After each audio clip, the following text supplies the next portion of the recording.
Hello. And welcome to Film Bastards. Good morning, good evening, good afternoon, and welcome to episode 606 of Film Bastards. I am not Danny Baker, I am not David Mellor, I am not even DJ Spoonie. There will be about 8 people listening to this podcast that might get that reference, but who am I joined by? Someone who doesn't get that reference. And... Robbie Savage. Hello, everyone. There we go, somebody got that reference. Yes, I'm so glad somebody got that. There'll be a few people laughing at that. Any American listeners will be going, who the fuck are all those people? I know who they are.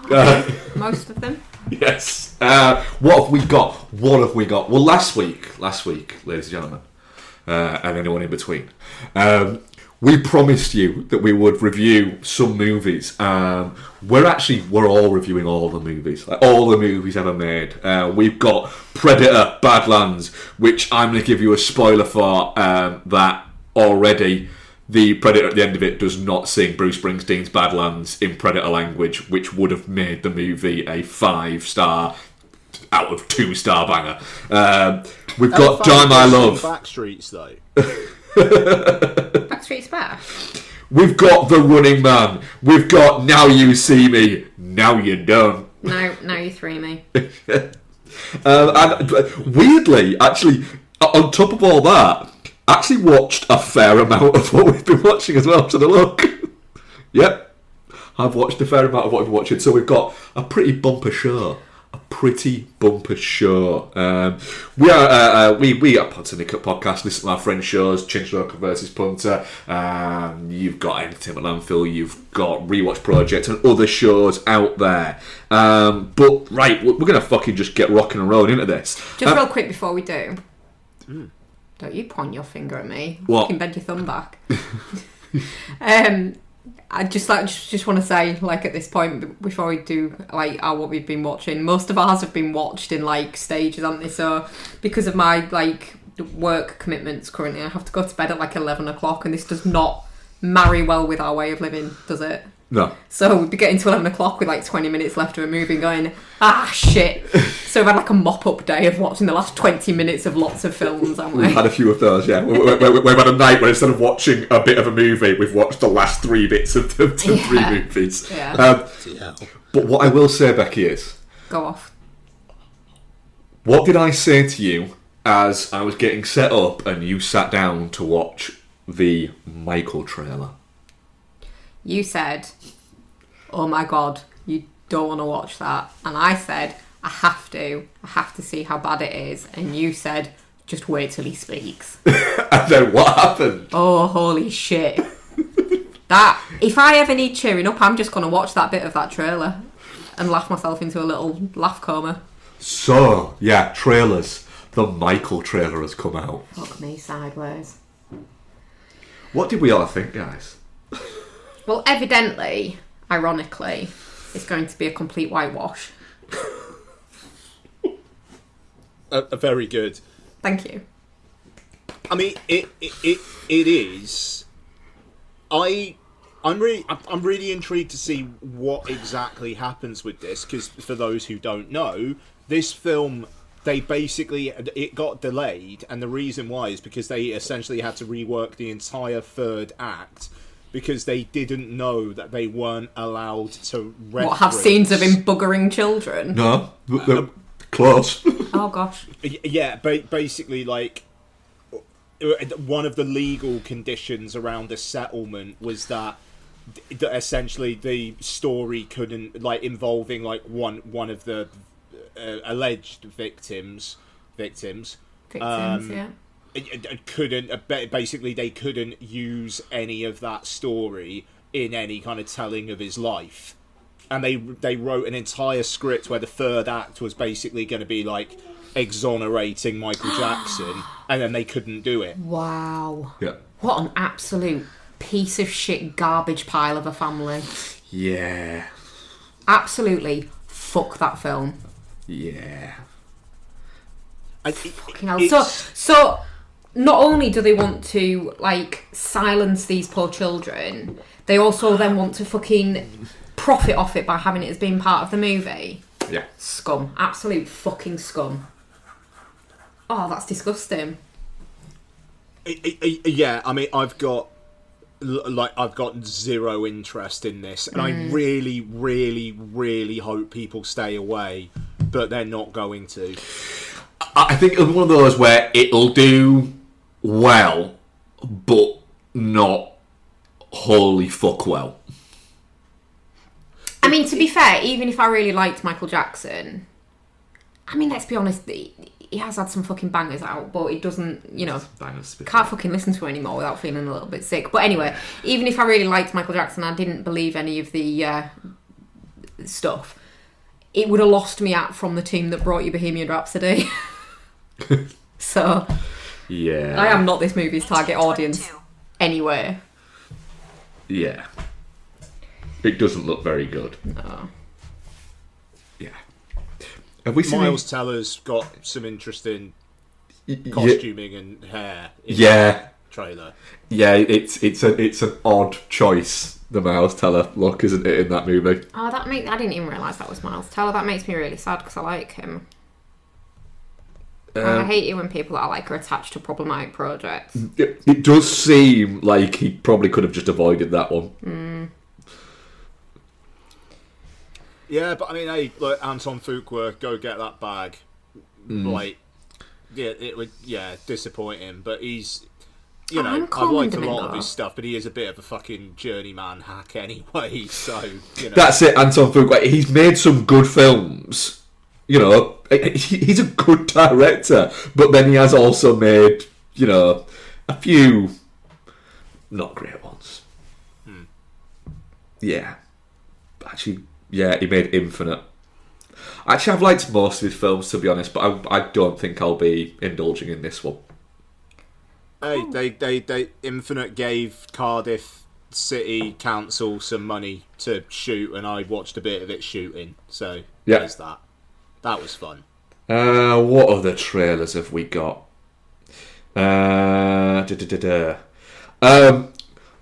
Story 5 has had a teaser. I didn't know Toy Story 5 was happening. I mean, and it does feel like the natural endpoint for toys. Well, iPads. I literally said to Bex, as the trailer was going, I said to Bex, wait a minute, what was the villain in 4? Bex like, I haven't seen him from. I bet the villain in this is like a fucking iPad or like a Switch or something like that. There you go, it's an iPad. Oh, no. A lily pad. Yeah. It would annoy me if I cared.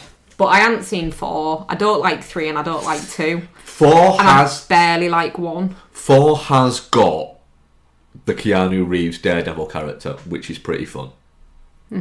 Is what I would say. 4 also looks amazing. Like, from a cinematography point of view, that film is pretty stunning. But this just feels very much like... I mean... Pixar need a hit again, you know. Like, and Elio was nice. I really enjoyed Elio, but it disappeared basically without a trace. And yeah, they need a hit. They've got this and that one where the girl turns into a fucking animal or some shit. Yeah. They had, I can't remember. It's like a one-word title, but they've got that next year as well. So we'll see about that. But yeah, they're in a tight spot at Pixar, but. Like, Tim Allen and Tom Hanks are going to sound really old in this. Yeah. Yeah. It's. I mean, it will be. What is it? Is it 30 years this year since the first Toy Story? 95. Yeah, that's right. Yeah. So, you know, it's 31 years. It's a long time. It's a long ass time. They just keep going back to the same fucking well, don't they? They do go back to the same wells quite a lot, yeah. The Housemaid trailer, second trailer for that. Yeah, I didn't see this. Does it give any more of a... Batshit vibe? What, sorry? It looks batshit. Oh, yeah? Yeah. My main issue with it is that I am just so fucking over Sydney Sweeney. I mean, you were never... Under her. No, I could get fucking smothered by her massive tits, so I wouldn't want to be. But No, like she's all right in that. What's it? The one where she kills a baby. Oh yeah. Oh, Immaculate. Immaculate. Yeah. She's all right in that. It's quite I fun, haven't that. seen Euphoria.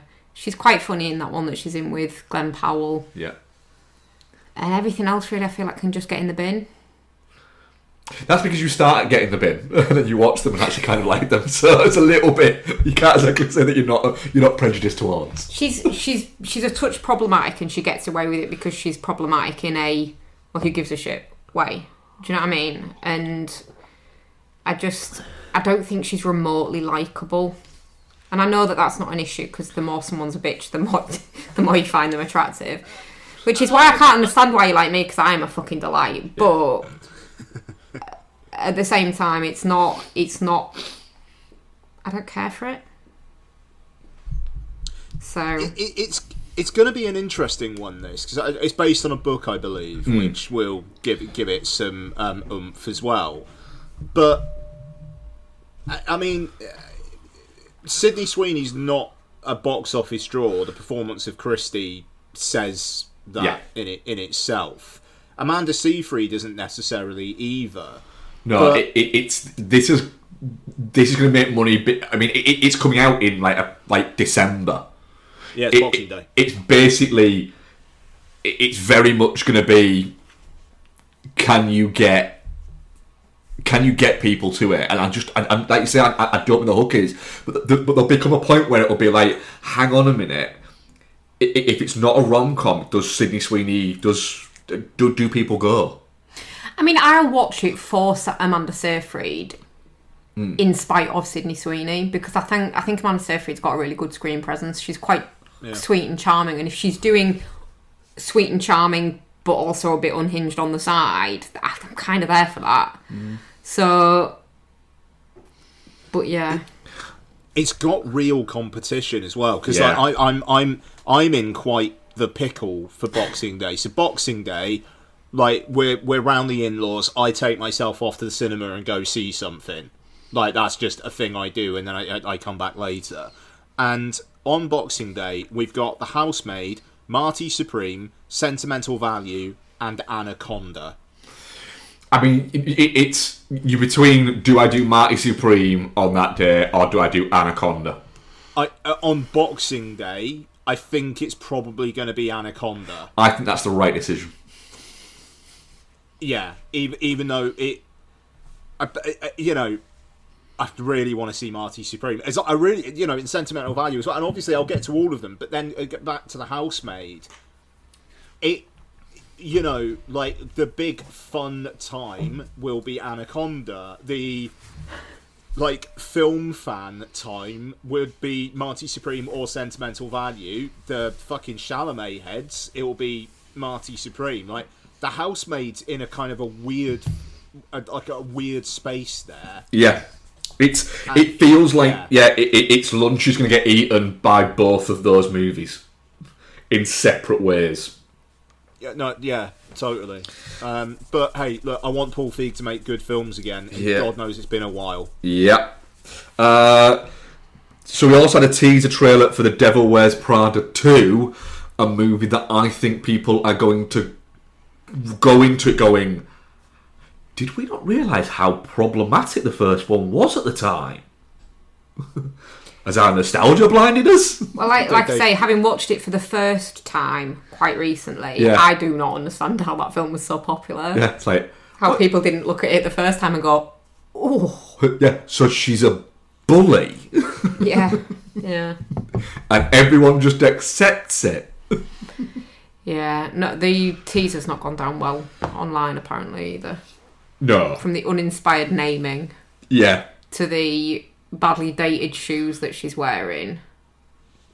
To just the cheap look of it. At least the first one had a bit of an aesthetic, a bit of a sheen to it. This one just looks like content. I mean, just calling it Devil Wears Prada 2 just feels a little bit, like what you couldn't think of anything witty. I'll tell you what, as well, like, it's being directed by the guy who directed the original, the original was 2006. Mm-hmm. Since then, he has only done 7 films, including Devil Wears Prada 2. And, it's a bit... they're getting the band back together, obviously. Blunt's back, Tucci's back as well. But it's one of those ones where it's like, what?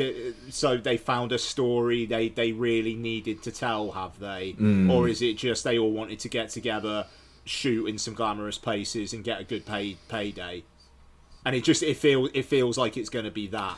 Yeah. But, and the fact that literally the teaser came out, and I've heard complaints about how it basically, the teaser just looks like it was shot on for Instagram as well.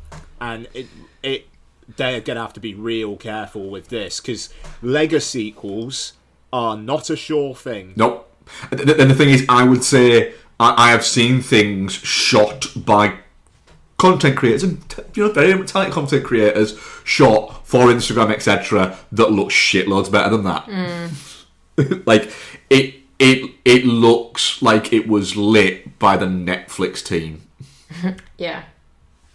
Despite the fact that the film's being directed by the guy who directed the first one, who would have shot on film, and Yep. Frankly would have tried harder back in that day. Yep. It just bad looking movie that looks. I've got to say, just mini tangent. I talk about that kind of stuff, but the quotes coming out from Nolan on the Odyssey this week about they shot 2 million feet of film. Yeah, I always think it's funny when these things come out, and it's like how much film was shot about films, and they go, oh yeah, the blah blah. And it's like, but how much of that is actually the usable stuff?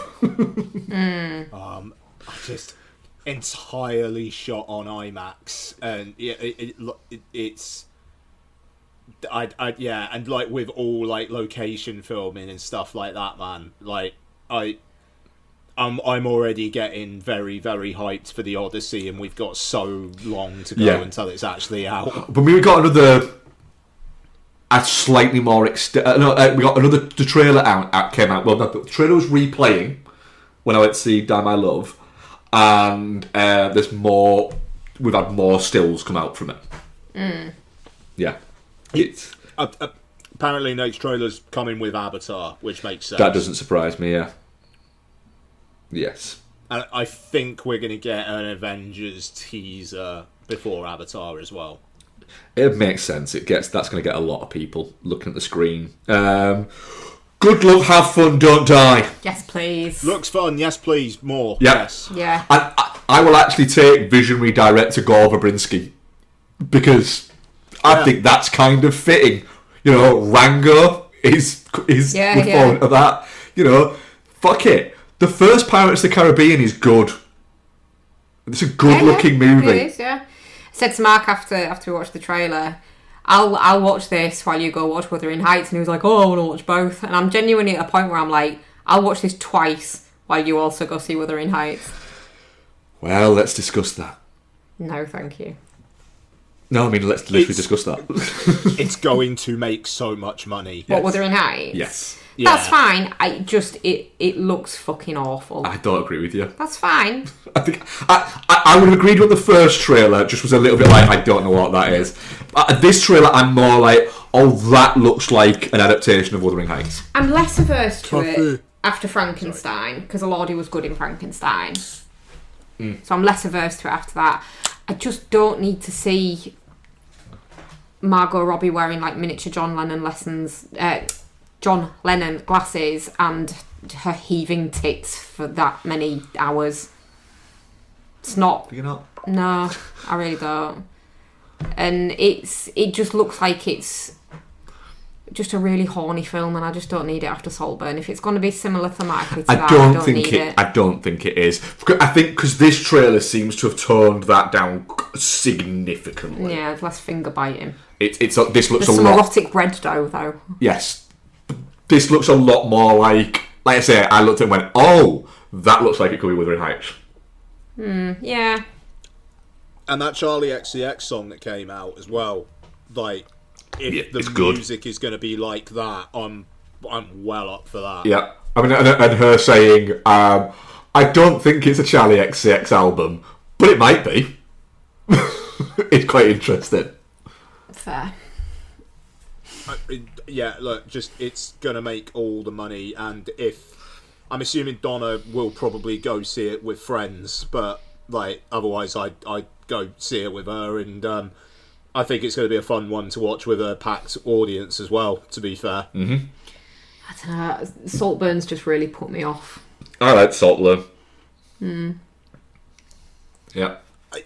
Yeah, I mean, yeah, that's the thing. It's like Emerald Fennell just gives off the impression of someone I wouldn't want to spend any time with, but I quite like watching her films. Do you know what she wants to do next? Oh, what?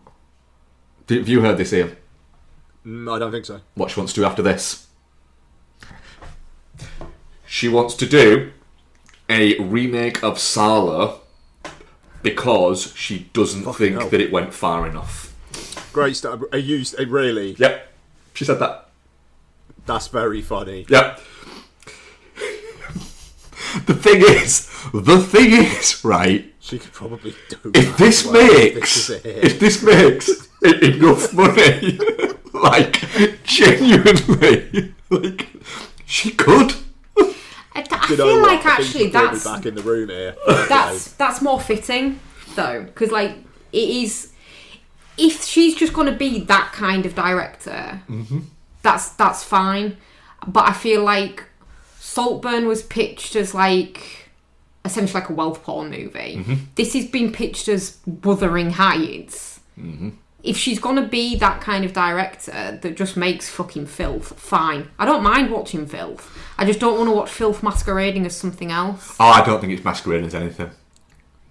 I know, but people will go and see it based on it being Wuthering Heights. No, they won't. They'll go and see it based on it being Jacob Elordi. No, And what come is it? on. Older people will not Oh, go. older people, But yeah, they're going to be walking out in fucking droves. No, right? They will fucking love it. Watch real horny old people. The screening I went to of Die My Love, there was maybe 15, 20 people there. I was the fucking youngest. Nothing's erotic in that movie. Duh. I'm just saying that people like movies. It's a weird phenomenon. Have we got any other trailers? Scream 7? Super Mario. Oh, sorry. There's a new Super Mario trailer. Yeah, Is there? yeah. I completely missed that one. Oh, there it is. Yeah. What's that like? So wait, Super Mario Galaxy's next year. Yeah. I for some reason I thought that was like a couple of years away. Bex, do you know who plays Bowser Jr.? No. I don't know whether I. So who do you think would be a good fit for like Jack Black's kid?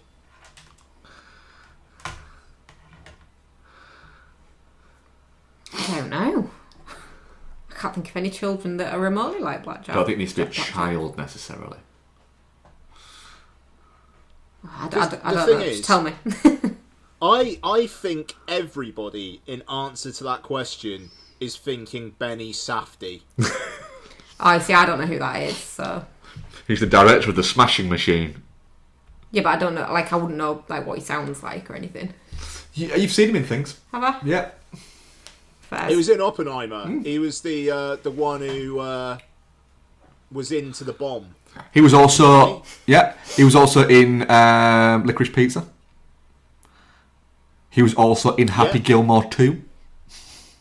Yeah, Licorice Pizza is the kind of like the mayoral candidate that Alana Haim's working for towards the end of the film. Yeah. It turns out he's gay. Okay. And she thinks he's just coming on to her. Yeah. Fair. The co-director of Uncut Gems is Bowser Jr. Fair. When they really could have just got Jack Black and pitched him up. Yeah. Oh, fair. Which went like I saw the trailer before I heard the casting, and I genuinely thought that's what it was. My brain said a name when you said who would you have as Jack Black's kid in it, and my brain just went Kevin Hart. I don't know why. I mean, that would have been pretty funny. So this is a sequel to the Chris Pratt one that came out a couple of years back. Yeah. Yeah, Super Mario Galaxy movie. Is the first one? Doesn't. You still not seen Super Mario? No. It's good, yeah. It's fun. Yeah. Yeah, it's fine. Kids movie. Phenomenally a kids movie, but it should be a kids movie. Oh yeah, of course it should. Yeah. But yeah, look, the trailer doesn't give away much. To be honest, Bowser Jr. Comes to try and break. Bowser got shrunk at the end of the first one, and that he's trying to break him out of a little house that he's in. That's kind of about it, really. So yeah, I don't know. We'll see. These films are directed by the guys who kind of spearheaded Teen Titans Go and directed Teen Titans Go to the movies. Which yeah, that was good. That yeah, Teen Titans Go to the Movies has just one of the funniest fucking endings of all time as well. It genuinely does. It's great. And yeah, we'll see what happens with this. It's interesting as well because some set footage leaked of the Legend of Zelda film because they've just started filming that as well. And that's gonna just the fact that thing's live action. And they're just going to have a guy dressed as Link with pointy ears, and there's a live-action Zelda. Feels weirder to me than if they did a live-action Mario, and I can't explain why. That's fair. That maybe is just going to confuse me. I don't know what's going on. I cannot wait for you to watch that. It's going to be so confused. Just for the audience, Mark, who's Zelda? It's the fucking guy with the fucking hat. Zelda is the guy with the hat. The guy with the fucking hat, and he's got like a fucking bag and a fucking bow or something. Goes around fucking making shit and fucking...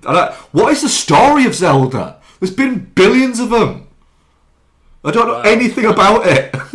Yeah, I mean, that's the thing, and different games apparently take place in different continuities and shit as well, apparently. That's just confusing, that. The thing is, I don't want to say anything because Mark is also wrong as to who he thinks Zelda is, but I want him to watch the film instead and get confused. I'm going to go in with reading nothing. Might not even watch a trailer. Jesus. Have you heard the name Link in reference to The Legend of Zelda at all? Yes. He's been told many times. I think you're all taking the piss out of me there. The little green dude is Link. They're all little green dudes, though, aren't they? I thought Link was the dog that he had. No. He doesn't have a dog. He doesn't have a fucking dog. Does he have a dog? He genuinely doesn't have a dog. Where do you live? Literally, on what planet do you fucking He has live? an animal that walks around with him. No. I'm sure he does. He certainly doesn't in the ones I've played. Anyway. I thought he did like Shinobi. Shinobi. Pick that up in 2027. Scream 7. We did that last week, but you can do it because you didn't do it. I wasn't here. What did you guys say about it? It looks like a crappy sequel would have looked, but it's supposed to be not. See, I think my issue... I'm just going to put it out there. I think this looks fucking mint and I'm hyped for it.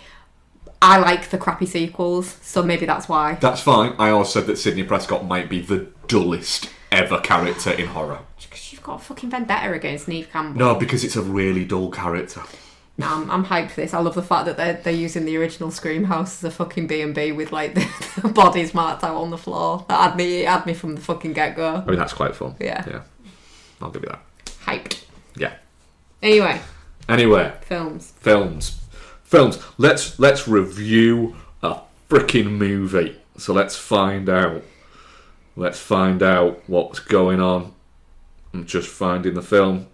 God damn you, IMDb! Why have you moved the search bar? Predator Badlands. It's story by Dan Trachtenberg and he directs it. But also written by Patrick Eisen, and it stars Elle Fanning. That's it. There's other people around there, but Elle Fanning's the one that you will actually see a face of.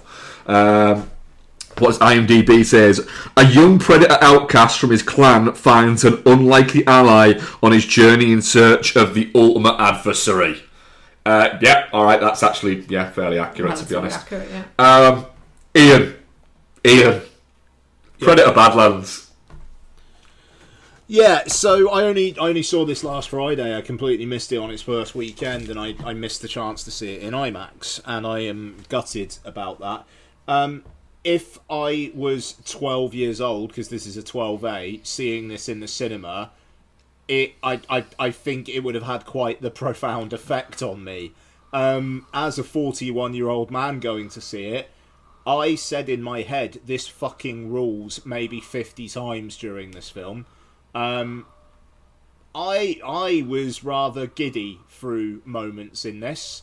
All spoilers all the time. The kind of opening 15 minutes where, like, it's like you've just got the biggest prick of a dad ever set up in cinema ever. The title card. The title card's fucking great. Immense. And then Elle Fanning comes into it and is amazing in both of her roles. She's so good in this. Fantastic action. I liked the little creature, Bud. Bud's a good creature. Yeah. I'd die for Bud, I'm not going to lie. I'd die for Deck as well, though. Yep, Deck's good. And it just, the thing is, the 12A-ification of Predator feels like it should be heresy. And yet, they've managed to do it here with, a very singular Predator in a very singular circumstance. So the whole found family thing actually works very well through the film. But then also, hey, you can rip heads off, you can slice things up left, right and centre till the cows come home if they're synthetics and it's not blood. Yeah. Go ahead. As long as the blood's not bread, you're golden. But it's quite clever. Yeah. It is fucking gnarly as well, though. That's the thing. Like, if it was blood, it would be a 15 pushing 18. Yep. This film, easy, but as is not. But yeah. So look, I loved it, and it's done very well. And I think we will see Deck go up against his mother next, and just let's go. Yep, and apparently that is taught to somehow get Schwarzenegger involved in some way. Oh, speaking of Schwarzenegger, there's a good reference later in the money. Yeah. Good. Bex, what did you think about Badlands? It's fucking mint. Yeah. I was dubious at first. Said to you, didn't I? When like the start of it felt a little bit like something that should have been a TV series. But then it just really fucking finds its feet once they get like retrieved and they're on the ship, and then it all just comes together. The bit where he like breaks out and he's using all the different like flora and fauna off the is it Genna, the planet, as like his weapons, because they've taken all his weapons off him, and that like weird wormy things like shooting over his shoulder. Genuinely off buzz all the time. Remember, I was genuinely gutted. like gutted when the weird worm thing gave its like basically killed itself to save sacrificed him. itself. Yeah, I was like, the fuck. But then you had a punch the air moment a few minutes later when fucking Bud pulls Evil Elf's fucking head off and just holds it in the air. Tessa's, yeah, but like I didn't want the fucking Callisk to die. Poor Callisk. But She just wanted to be a good mum. But you get to go on a really good journey with Deck. Yeah, you really do. It's quite an emotive film for a Predator movie. It is, yeah. Like, it's genuinely the friends we found along the way kind of vibes. Yeah. Elle Fanning is fucking mint in it. I prefer her obviously in her role as Thea because Thea's nicer. But she's very good as Tessa as well. Tessa's just a cunt. But yeah, the bit where she's fighting and her legs are doing one thing and her body's doing like her upper body's doing the other thing, that's just fucking mint. But I think it just she adds so much personality. Like the personality in the film throughout the entire film, and it's got all that. It is all added by her. She adds so much, because the great thing is there's no humans in it. It's just that. But she adds what you would class as humanity. The humanoid side. Into it. But it's just... It's very fun, but it's there's just such a level of like I say, just screen presence and charisma for just someone playing half a torso. Yeah, for the majority of the film, yeah. I'm really glad that he got his revenge on his dad for Quay. It's mint. It's genuinely, legitimately fucking mint. Like it didn't have me in the first half, but it had me in the second half, and it's really not what I was expecting. I was expecting it to be more of an actioner and less emotional. It's a proper sci-fi epic, though. Oh yeah. And I think what Trachtenberg's done there is, it's just I think a higher over $100 million. This cost. Just make two. Yeah, that sounds right. It's another one where it's all on the fucking screen. Oh yeah. It's we've said, I think, and a lot of people have commented, I think the past 3 or 4 years about the fact that it is CG kind of rolling back and it's looking a little bit shaky, or is it that our eyes are just getting used to it? This just looks really fucking good. I think I need to go back and watch Prey again. And Prey's great. See if I can make it all the way through. I found it really fucking boring. I think Badlands. I think out of the 3 so far, so Prey, Killer of Killers, and Badlands, I do think Prey is probably the Bunny Ears podcast drink if you're playing Film Bastards Bingo. It is the weakest. It's still very good, but Killer of Killers is fantastic, and this is ace. Yeah. You like this better than Killer of Killers? Oh, I do, for sure. Probably, yeah. I didn't find this... I think Killer of Killers has its baggy moments within the stories. So when you combine all those together, there's a little bit of... Whereas I think with Badlands, it's just... It's unapologetically, and Trachtenberg isn't afraid to just go, this is the film I'm going to make. And just fucks off and makes it. And it's weird because the Predator films, when you line them out, the amount they've been, the first one, fantastic. The second one, I like it. I can see why a lot of people say that it's not that great, but I think it's fantastic. It's not a series that's had, because then you've had Predators, again, the Shea Blount, I like that, but then you've got the Alien vs Predator ones. It's not been a franchise that's been littered with absolute fucking stonewall bangers all the way through it. But Trachtenberg seems to have got hold of it and gone, I fucking know what to do with this. And you feel, when that title card comes up, you go, oh, alright, yeah, he knows what he's fucking doing.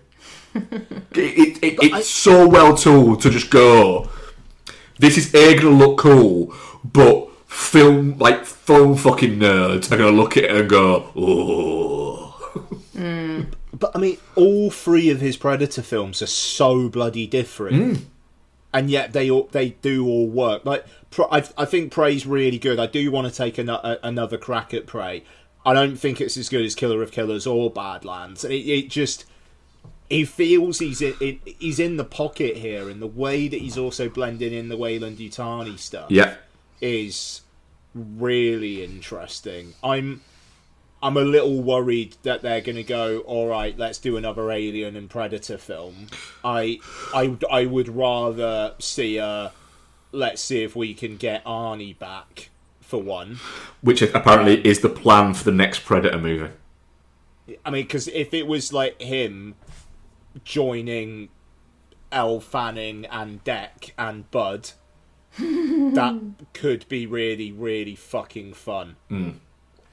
But what I would say is, if you'd have said to me a couple of years ago, they're going to do a new Alien and Predator movie, a combined Alien and Predator movie, I'd have been a little bit like, that's a terrible idea. Yeah. That's a really bad idea. If you said to me now, not the next movie, but the movie after, you're going to get an Alien and Predator movie in some guise. It's not necessarily going to be an Alien versus Predator movie, but Dan Trachtenberg is doing it. I'd be a lot more going, oh, all right then, because I think he's handling it really quite well. Because and you know, I think Disney will literally just leave him and go, do you know what? You just carry on. Do your thing. Look, I mean, you know, this thing it's been out for a week and a bit, 2 weekends. It's done 130 million worldwide so far. It's gonna do 200, 300 at least. Yeah, and then it's gonna have a real healthy life in like physical media and stuff like that for folks so inclined. So this thing is gonna make money, and also it's just like it's being really well received as well. And that will drive people to the next one. You know, they can just say as well. Go on, sorry. I just was just very quickly before I forget, the throat singing shit ruled as well on the score. Yeah, like the like stuff that was great. Anyway, sorry, but yeah, it's the thing is they can have it in cinemas when they have the Disney Plus adverts. They can have Predator Badlands in those in 6 months. Yeah, and it will be a fucking hell. Yeah, it isn't just for me to watch Iron Man 2 on. It's. I mean, and do you know what? I'm now at the point where I'm like, fuck it, yeah, I'll watch anything with Elle Fanning in it. She's great. Yeah, she's just. It's often I've always thought Elle Fanning she's good. I think she's charismatic to watch, but this is the first time I've watched her in something where I've gone, oh, she's a lot of fun as well, is she? That's pretty fucking cool. She's definitely moved past the Dakota Fanning's baby sister stage of it. Like, yeah, she's the Fanning now. Yeah, she's the Fanning. Yeah, I like it. Yeah. Oh dear. Yeah, literally at Christmas, like fucking Elle has to sit on the Elle sits on the big table. Dakota has to sit on the little table now. She's in that sentimental value as well, isn't she? Yes, I mean both the Fannings are both decent. Yeah, there's another one in there as well. I don't know. Yeah, but no, she's having a really interesting career as Elle Fanning, and it's you know, this wasn't necessarily a role that would work. Like in a less charismatic actress's hands, her cheery disposition would have could have been fucking brutal. Yeah, it could have felt really like jarring and a bit. Oh, stop it! It could have felt a bit, and this isn't. What is it? Because I get on with it. It could have felt a bit gunny. Yeah. And it doesn't. It feels completely separate, and she's not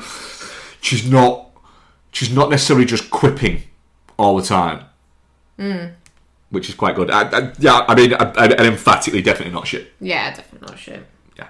I need to play some Death Stranding too, because she's quite a large part of that apparently as well. Oh, I always forget there's a 2 of that. Yeah. George Miller's in the fucking thing. Oh, fuck, he is, isn't he? Fucking hell. Because of course he is. Why not? Why not? Why the fuck not? Bex, what you want to... I just said definitely. Oh, did you say? Sorry. Right, fuck it. Should we just fucking rock and roll? I'll just say, go on. I don't think it's the best film of the year, but it's my favourite. That's a nice. I can see where there could be a lot of this is great moments during it. Yeah.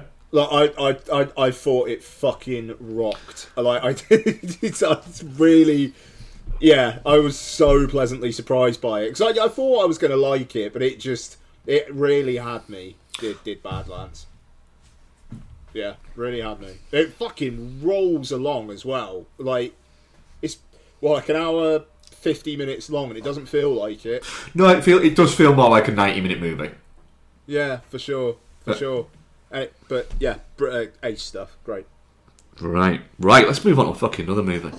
Let's move on to another fucking movie. Which one are you doing? Now You See Me, Now You Don't. Is directed by Ruben Fleischer and written by many people. One of them is called Rhett. And who does it star?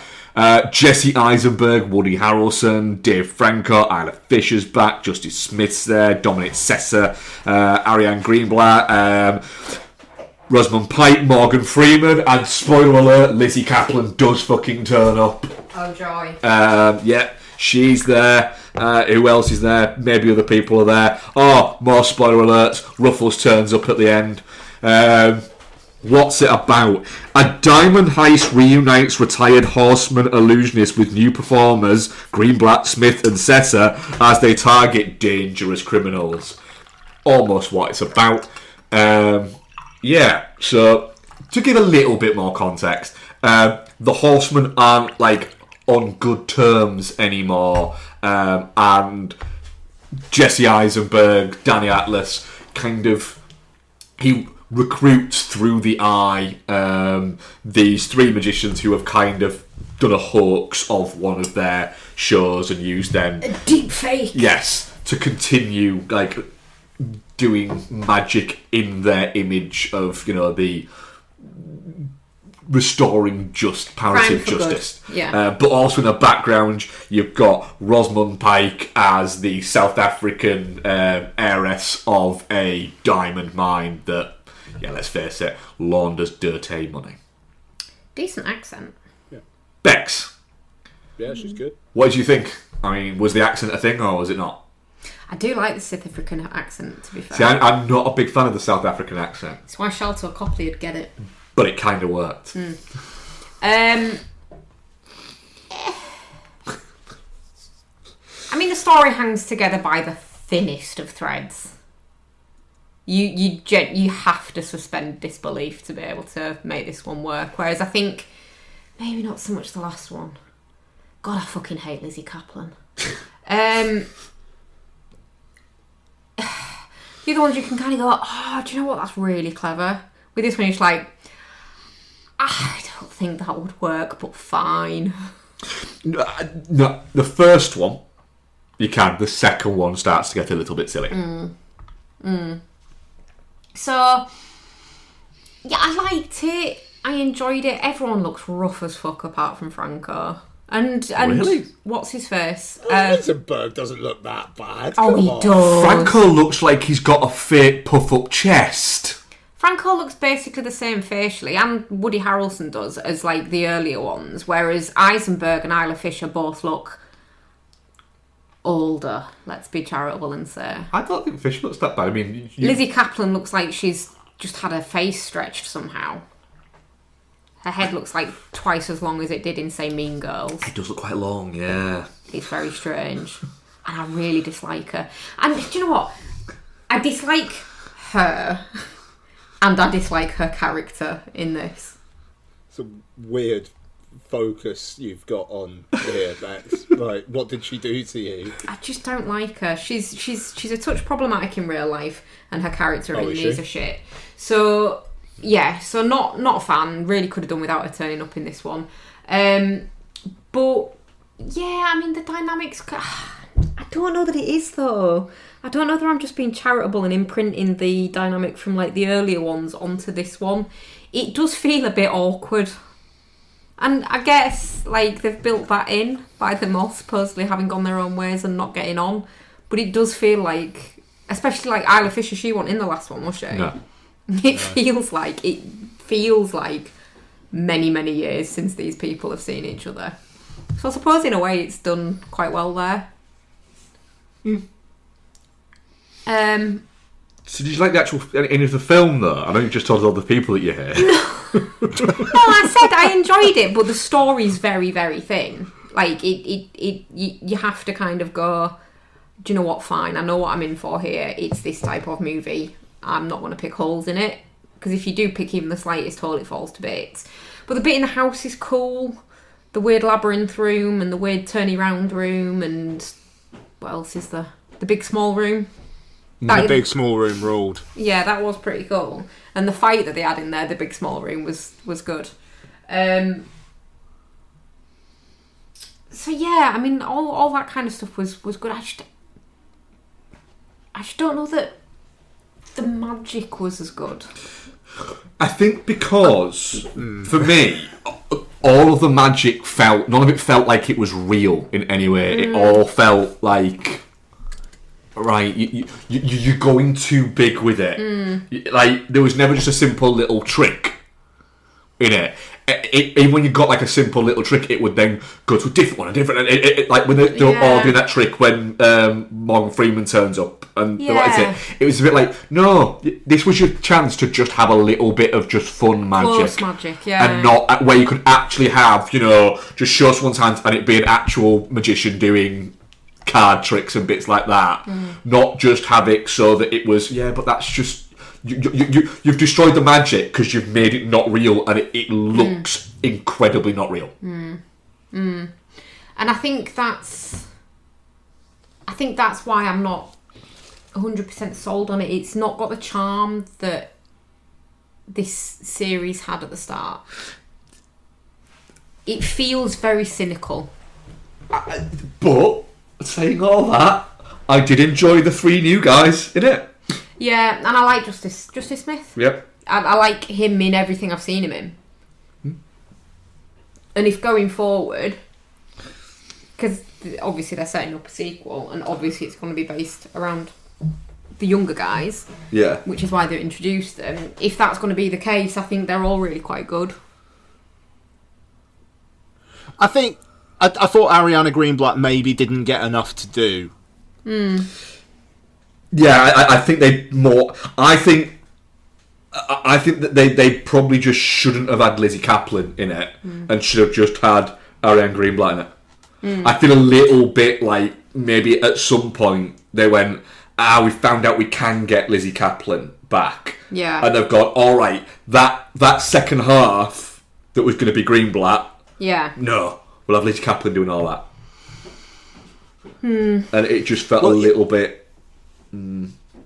Yeah, because like in the third act, Justice Smith, all spoilers all the time, has his whole thing where he reveals he's behind the whole thing the entire time. Yeah. Dominic Sessa's like, I can impersonate people, so I can also drive an F1 car. I did think when he had the F1 car and he started driving it, because Ian had messaged me after he'd seen it saying that there's parts of this movie where you don't have to make your break, you have to scoop it out of the spoon. And I thought, I wonder if this is one of those things, because I don't know very much about F1, but even I know that those cars, for even seasoned drivers, are nigh on impossible to just drive from getting in. I mean, look, this is one of the dumbest films I've ever seen in my life. And that was just one of the really, really dumb things. Like, just where the third act started, and it was like the Horsemen doing that promotion stuff in Abu Dhabi. They're all wanted fugitives. Yep. B, how the fuck did they even get that crowd in the first place? Oh, like, just social media. Yeah, like no, fuck the having to actually hire that space on short notice in fucking Yas Marina, which is the F1 circuit. It just. No, but they covered that, Ian. Oh my god, it's already gone viral. There'll be loads of people there. They covered that. But I mean, like the sheer booking of the event space. They're renegades, Ian. They just go there. They don't need to book it. Look, by the time it was, Rosamund Pike thought she was in that underground thing, and then they just pulled the sides down. And she was actually outside, and that entire crowd was there. So basically, it was the end of the A-Team movie. That's the end of the A-Team movie. Oh no, yeah, no, absolutely. I mean, like, what I said to Mark was, you don't just have to turn off your brain; you have to scoop it out and put it in a lockbox for a couple of hours. That was it, yeah. But it is monumentally stupid. Yeah.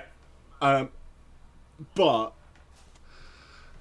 there is some just like lizard brain shit. Yeah, but I like these people and I want to see them pull it off. Yeah. Dominic Sessa is just really, he's really watchable as an actor. Yeah. I find him really engaging. Yeah. Yeah, no, he's good. And, you know, like Becky said, like, the stuff in that house, that kind of, like, one-shot, like, bit where they're all out-tricking each other. Yeah, it would have been great to have actually seen some magic that could have actually worked there. But I did like the whole showing that they've all got chemistry and they're starting to kind of, like, understand each other thing from a storytelling point of view. I actually thought that was not bad.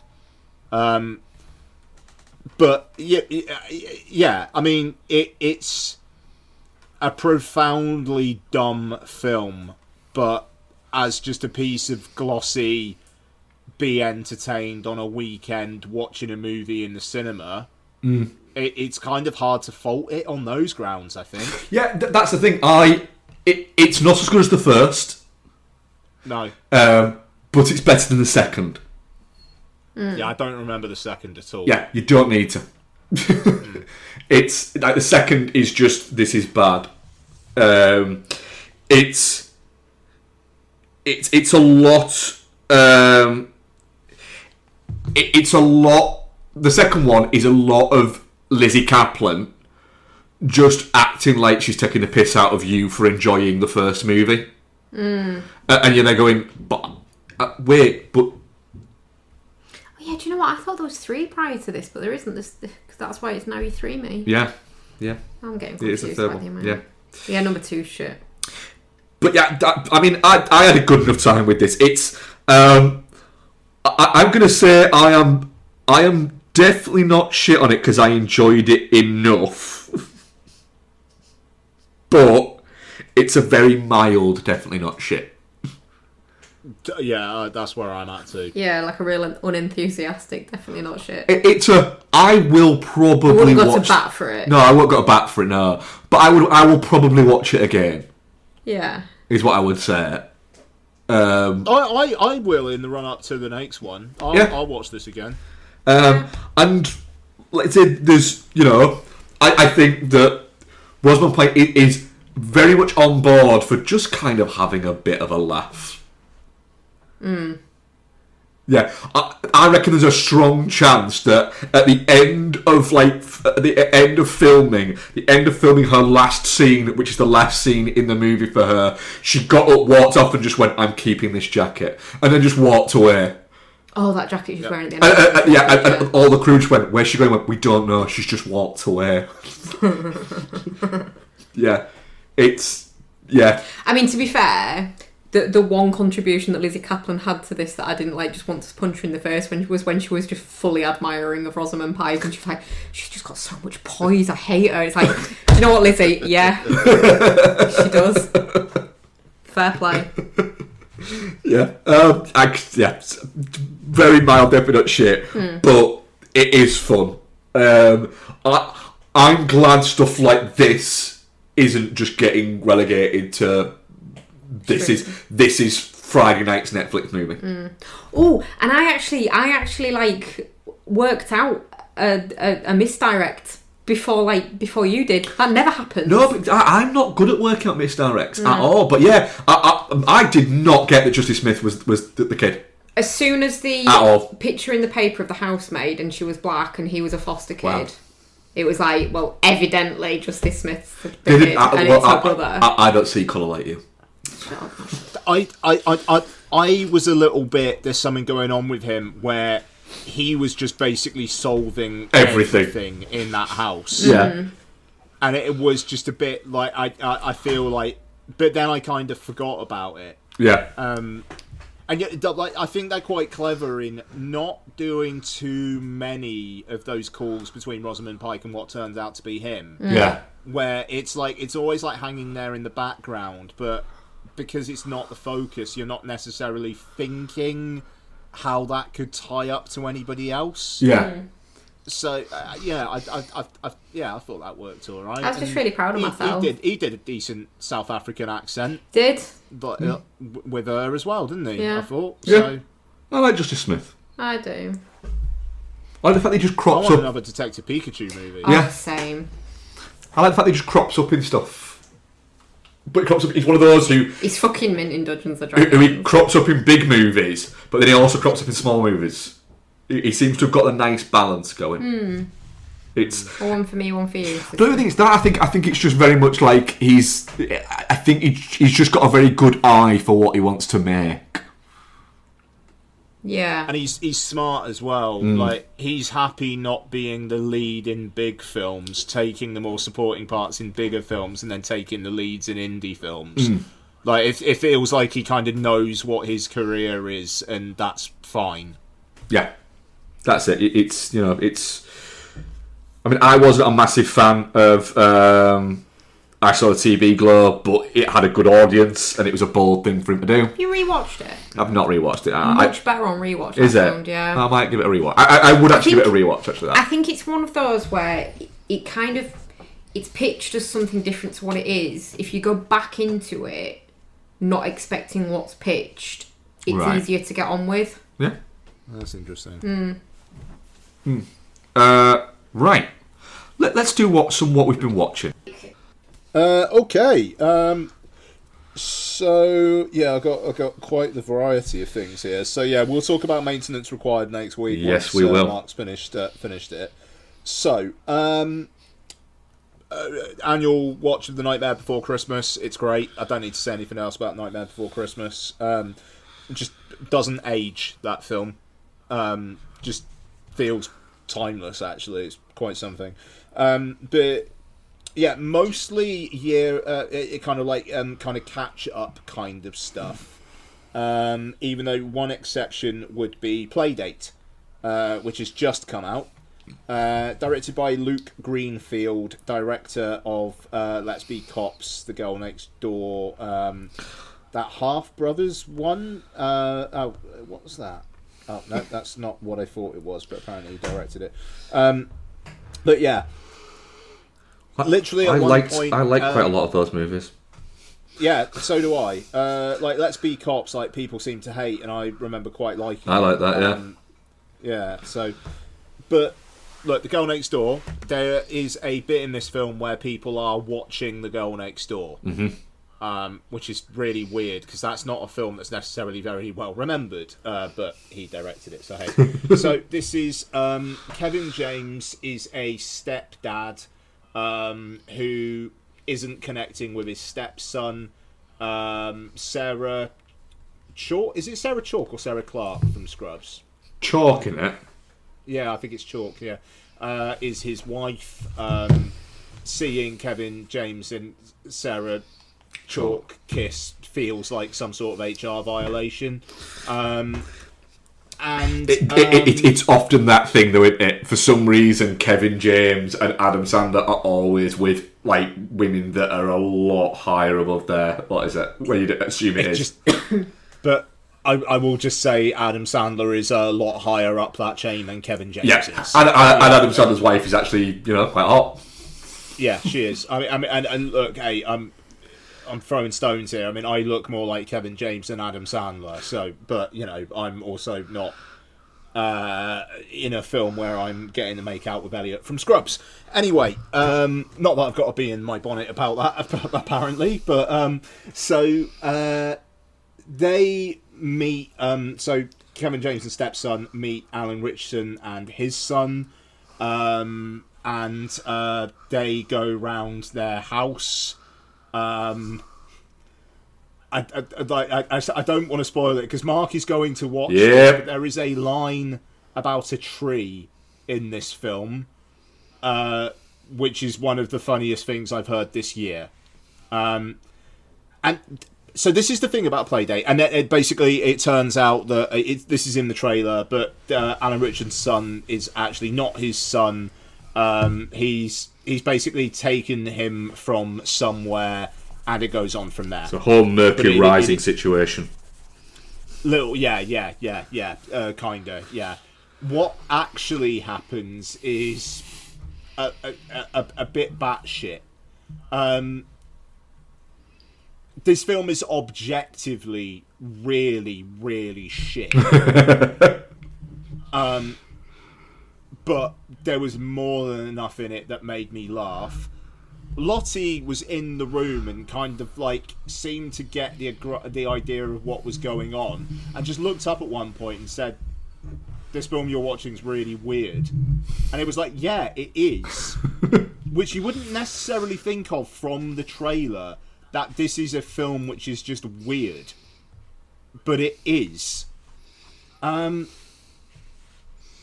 mean, Paul Walter Hauser plays a character who Alan Ritchson's character calls Zach Galifianakis because he looks like Zach Galifianakis. It's quite good, that. But then that character's dating profile, he calls himself Zach G. So it's like, what? Do you call yourself that as well? Or, and it is a bad film. I also found it very funny. I wouldn't be surprised if other people didn't find it funny. I think Mark will think it's funny. I think if Becky ever watched it, she'd think even less of the both of us. And for me, it is a definitely not shit, but in the round, it's fucking awful. I am looking forward to watching it. There's also one bit where Alan Ritchson says, "Hey Alexa, play blah blah blah," just in what appears to be like a hotel reception. And it's just like, what? You're just assuming there's an Alexa in the hotel reception? Oh no, it's because we just need to get an Alexa thing in here because it's an Amazon film. Yep. And we need to keep reminding people that Alexa's a thing. Yeah. There's an awful lot of product placement in this film as well, and I'm just... I every day get more worried about the next Bond film, and it's just the fact that it's... At least they've got good producers and Denis Villeneuve. Mm. You know, like... but also, I feel like you're going to get that one Bond film where Amazon are going to be hands-off, and then it's going to be successful, and then they're going to really get their fucking talons in there. Oh, yeah. And that's... like, hey, and I said at the time, No Time to Die, that was that was a perfect end for me. What they do from there on in, I'm okay with. We've got the game coming out from the Hitman people, so that should be good. Maybe, you know, I can let it go. But anyway, Amazon, just a lot of product placement in their stuff, obviously, and it is starting to bite a little bit. Right, so that's Playdate. We'll talk more about it when Mark's seen it. It's shit, but also I laughed. Okay, then Heather, which is another Amazon MGM film. This is Nia DaCosta doing a one for her. In between the Marvels and the Bone Temple, and fair play to her. Adaptation of Hedda Gabler, sorry. This is Tessa Thompson as Hedda Gabler. I have no connection to the material at all. I'm watching this. I'm watching this blind. Tessa Thompson plays a dickhead, who people either want to fuck or she wants to fuck or fuck over. And it's that for an hour and 50 minutes. And then Nina Hoss comes into it, and she's really, really, really good. The film looks good. It's got a really great score. I get that Hedda Gabler is supposed to be a dickhead. It's just there is no charisma to Tessa Thompson's performance in the fucking slightest. I think the problem is Tessa Thompson seems to only be able to play kind of dickheads. But I mean, like, it's this material with a different actress. I imagine maybe it could be quite compelling. And you know, the whole kind of like, oh, you know, kind of want to see her get away with it because she's like charismatic and whatnot. And I think she's supposed to be in this because people are fawning over her. And no, nah, you're all right. Nina Hoss, good.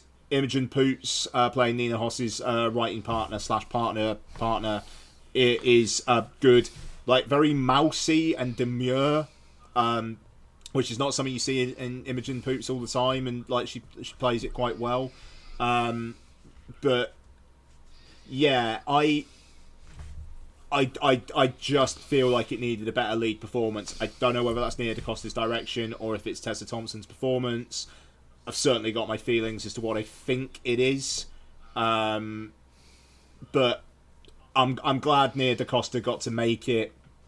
It's made no impression whatsoever, but she got to make it because I know it was a bit of a passion project of hers, and fair play to her. I didn't think it was great. I think there's just a bit of a thing that for Nia DaCosta where at some point she needs to make a genuinely good movie. I've got time. I've got time for both Candyman and the Marvels to certain extents. I feel like the Bone Temple's got the potential to be the best one because she's going to be working with other people's material, but is going to be given the tools that other people have chosen in terms of like the actors and the screenplay and all that kind of stuff. She's got an eye for sure, and like I said, I like Marvels, and I liked Candyman. I've not actually seen Little Woods, but I might actually give that a go. Same. Yeah, I should too. But yeah, look, swing and a miss. But fair play to her for giving it a shot. It's not awful, but it's not great. I can see why it didn't get really any traction for awards season. Okay, Him.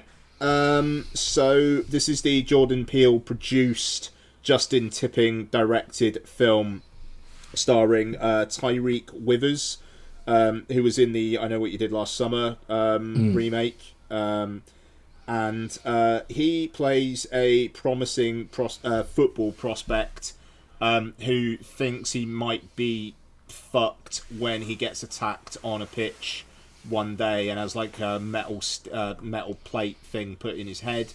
But he's being given one last shot, being invited to a training camp by Marlon Wayans' kind of like legend of the game. And it then turns into weird shits happening at the training compound, and is Marlon Wayans' friend or foe. So this film is the most looks like it was directed by a music video director film I've seen in a long time. It is full of like really evocative imagery and montages of weird shit, but the what it is actually quite basic. Yeah. And have you seen it? I've not seen it yet. No, I've never got to a point where I've gone, I have the requisite amount of time to be in the headspace for what looks like is going to be a lot of like visuals, but not a lot of substance. Yeah, and I mean that's pretty much what it is. But the visuals make the lack of substance a bit more interesting in moments. The final 10 minutes or so is so fucking like over the top that it didn't really feel like an American film. It felt more like a Euro horror kind of feel. And it's like really overblown, but like I thought it was quite like it was quite compelling. Like the last 5-10 minutes, I got no fucking idea what it was actually trying to say, but yeah, I mean, but then the rest of it is sequences that play out for way too long, and you know, a lot of you don't know whether it's actually happening or whether it's in the lead character's head and all that kind of stuff, and it gets a little boring. And especially when, like I said, it's basically, like football's, American football's a religion in the US, or is it more like a cult? Ooh. But yeah, look, it's interesting enough to watch in the moment, but it's not great. I gave it a touching cloth. It's maybe not as bad as like some of the word for it has been though, but I think that's because I found it interesting to look at. Yeah. Even if there's not that much more to it. So that's him, and then finally the Smashing Machine. Oh. Caught up with this. And, this film's basically sunk without a trace. It feels like The Rock's probably not going to get an Oscar nomination. Safdie won Best Director at Venice, but if he got a director nomination at the Oscars, I'd be stunned. And look, the thing is, it's a sports movie where, it's based on real life, but I don't want to spoiler it too much, but it's not exactly Rocky, I'll say that. In terms of the stuff that happens in the sports point of view. But the real killer for it is the stuff involving The Rock and Emily Blunt is, I think, actually quite problematic, and I'm surprised it's not getting called out more. It's a relationship that borders on domestic violence an awful lot, and I think the film's opinion of it is that it's all Emily Blunt's fault. Or no, maybe not Emily Blunt. The character. It's not Emily Blunt's fault. Yeah, Emily Blunt was just in the background of Matt Kerr and what's in his relationship, going fucking it. Yeah. No, exactly. No, but, I mean, he's a sweet, sensitive soul who is fighting an opioid addiction. So he's not in his own head all the time, and she's kind of nagging at him and constantly criticizing the stuff he's saying and going to wild extremes. And I was quite troubled by that, to be honest. It feels very reverential towards Mark Kerr. And I kind of get that from a sports movie point of view, but that relationship is pretty toxic. And I'm going to spoil something from the end title card of the film. That's fine. I know most of the story anyway. Yeah, so at the end of it, and I'm paraphrasing slightly, but it basically said, like, the film, the last time you see Emily Blunt, she's just tried to top herself. Or is being performative in that, I think is what the film is actually saying. And then he goes off and has a fight and whatnot. And then it ends, and it says that after Mark got back from Japan, they reconciled, and I think they got married in Las Vegas 3 months later. And then another title card comes up and says, like, they stayed together for 6 years. And it's like, that's not a long. Oh, great. That's some real fucking Rocky numbers, that, isn't it? Yeah. But, and it's like, right, cool, that sounds like it's supposed to be celebratory. Yeah. And it also kind of felt like Benny Safdie going, oh, Jesus, being married to a woman for 6 years sounds like an achievement. I've got to put that on as a title card at the end. Yeah. When they divorced in 2016 would have been better. Yeah. It's mad. Look, I think it's shot quite well. The kind of the documentary style of it, cause, obviously it was based on a documentary. That's quite effective. I think that, the makeup on The Rock's really good. Like even though when he shaves his head, he then just looks like The Rock. Which is weird, because earlier on when he's got hair, his face doesn't necessarily seem like it looks like The Rock. Then as soon as he shaves his hair off, it's like, oh yeah, that's The Rock. It's really weird. Yeah, but you watch Doom. He doesn't look like The Rock in that. No, I don't like The The Rock. hair. Doom, yeah. It fucks with you. No, that's true. But yeah, look, again, swing and a miss. Not awful. I certainly liked it more than Noel did, because he really didn't get on with it. No, he didn't. But I'm glad that it hasn't broken through just because it's Dwayne Johnson trying to get an Oscar. And this is the thing, like, in this film, he's really trying to get an Oscar. Like, he's showing vulnerability and he's crying, and he keeps on referring to his tummy, not his stomach, and I hate that. Grown people using words that you would like go a little bit like, you need to stop using that word to a toddler. I have a work-related anecdote that I can't say on air for that, but yeah, tummy and belly can get in the bin. Okay, interesting. But yeah. So look, not great, and I'm glad that apart from the Best Director thing at Venice, it kind of feels like people aren't seeing through it. There you go. And but look, Benny Safdie, I look forward to whatever you. Oh no, he's doing that one where The Rock's playing a 70-year-old man who's got like a pet chicken. Yeah. Or yeah. Grandpa Chicken Man or something like that. Even though I think that was announced before the Smashing Machine came out, I wouldn't be surprised if The Rock is quietly shelving that now, because what's he doing now? Another Jumanji. Yeah, they've announced a third Jumanji movie, haven't they? Which appeared out of nowhere. I did think a little bit when that announced. I thought they were done with this.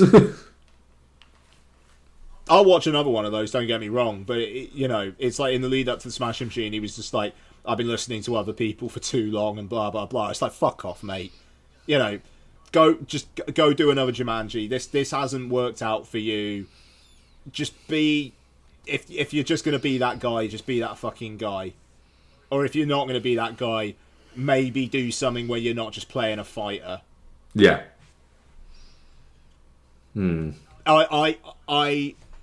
I would take the bet on that Safdie chicken movie not happening. Yeah, I could definitely see that. It just not only did this not really land, it performed very poorly. Yeah. But there you go. That's me. Have you watched anything The Solo, Bex? Not films, no. What have you watched? So I have watched and then rewatched the first 3 episodes of Welcome to Derry as they've come out. Have you watched any of this, Ian?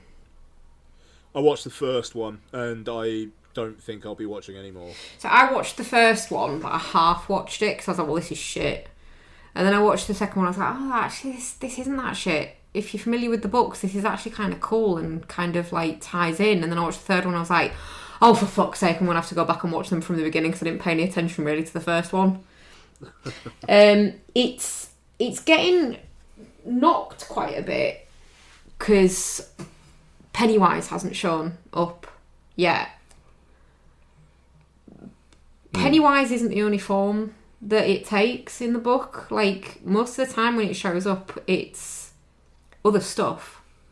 And this is kind of exploring more than the miniseries does, and more than the films do, how much of a dickhead it actually is, in that it takes your deepest fear or insecurity or whatever and then fucking uses it against you. And the more I watch it, the more I like it, because it's like, there's this one girl, for example, and her dad died by getting dragged into like a chopping machine. He works at a pickle factory. Like pickles, yeah. Yeah.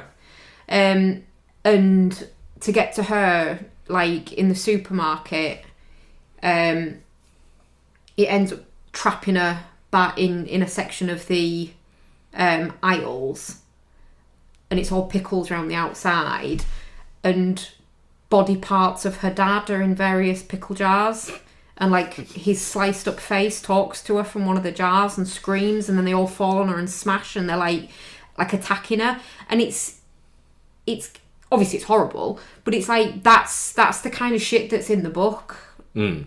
Like Eddie, for example. Obviously Eddie's a real oh my god, what's it called when you're scared of illnesses? Hypochondriac. And he's really scared of leprosy. So it shows up to Eddie as like a leper. I'm sure it's Eddie that it gets as the leper. And like one of them's got like a fear of Teen Wolf. So it shows up as like a werewolf in a Letterman's jacket. Like it's dumb shit because they're kids and they're scared of dumb shit. And it's getting criticism for being like cheesy and things like that. And it's like, yeah, but did you read the book or did you watch the movie? Because it's not just a fucking clown. So I feel quite like I've gone from being like, oh fuck this shit, Muschietti can get in the bin as well, to being very like feeling weirdly protective of it because it's getting this criticism. And it's like, yeah, but it's like the book. So yeah, it's why did you not like it, Ian? Did you just not like it, or was it that it was grim? Was it the flying baby? I mean that kind of whole opening sequence is fucking wild. Yeah. No, look, I just like it's a bit. I don't necessarily need to like have this in my life as like a weekly show. That's fair. So yeah, I didn't hate it. It was just it's not quite my speed. No, that's fair. I just wondered if it was because it is quite grim. Like it is. Chopped up dad in pickle jars is quite it is quite grim. I mean, the ending of the first episode is fucking great. Like switcheroo. What's the ending on the first one? So, well, just like the way that it's like they set up a bunch of those kids and then like all but two of them are dead by the end of the first episode. I know, yeah. Like that's ballsy. Yeah. To do that, but yeah. No, I wasn't that into it. And forgive me, when we can, I've got one other recommendation actually that I forgot to mention in what we watched. Ooh, go on. So watch the first 3 episodes of Pluribus. Oh yeah, Apple TV. That's the new one from the guy who did Breaking Bad. Breaking Bad. Yeah. I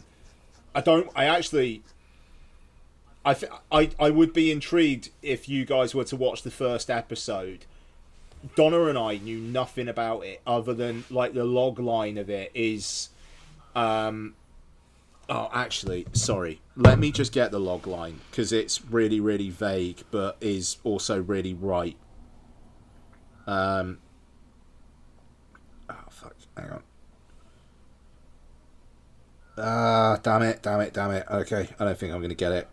But basically, it's oh yeah, here we go. In a world overtaken by a wave of actually, no, that's too much. Basically, a really pissed off woman has to deal with the fact that everyone around her is really happy. Fair. And it's... The thing is, Vince Gilligan, the guy who created Breaking Bad, used to work on X-Files. Of course he did, and yeah. It's real fucking X-Files-y in its what's going on. And yeah,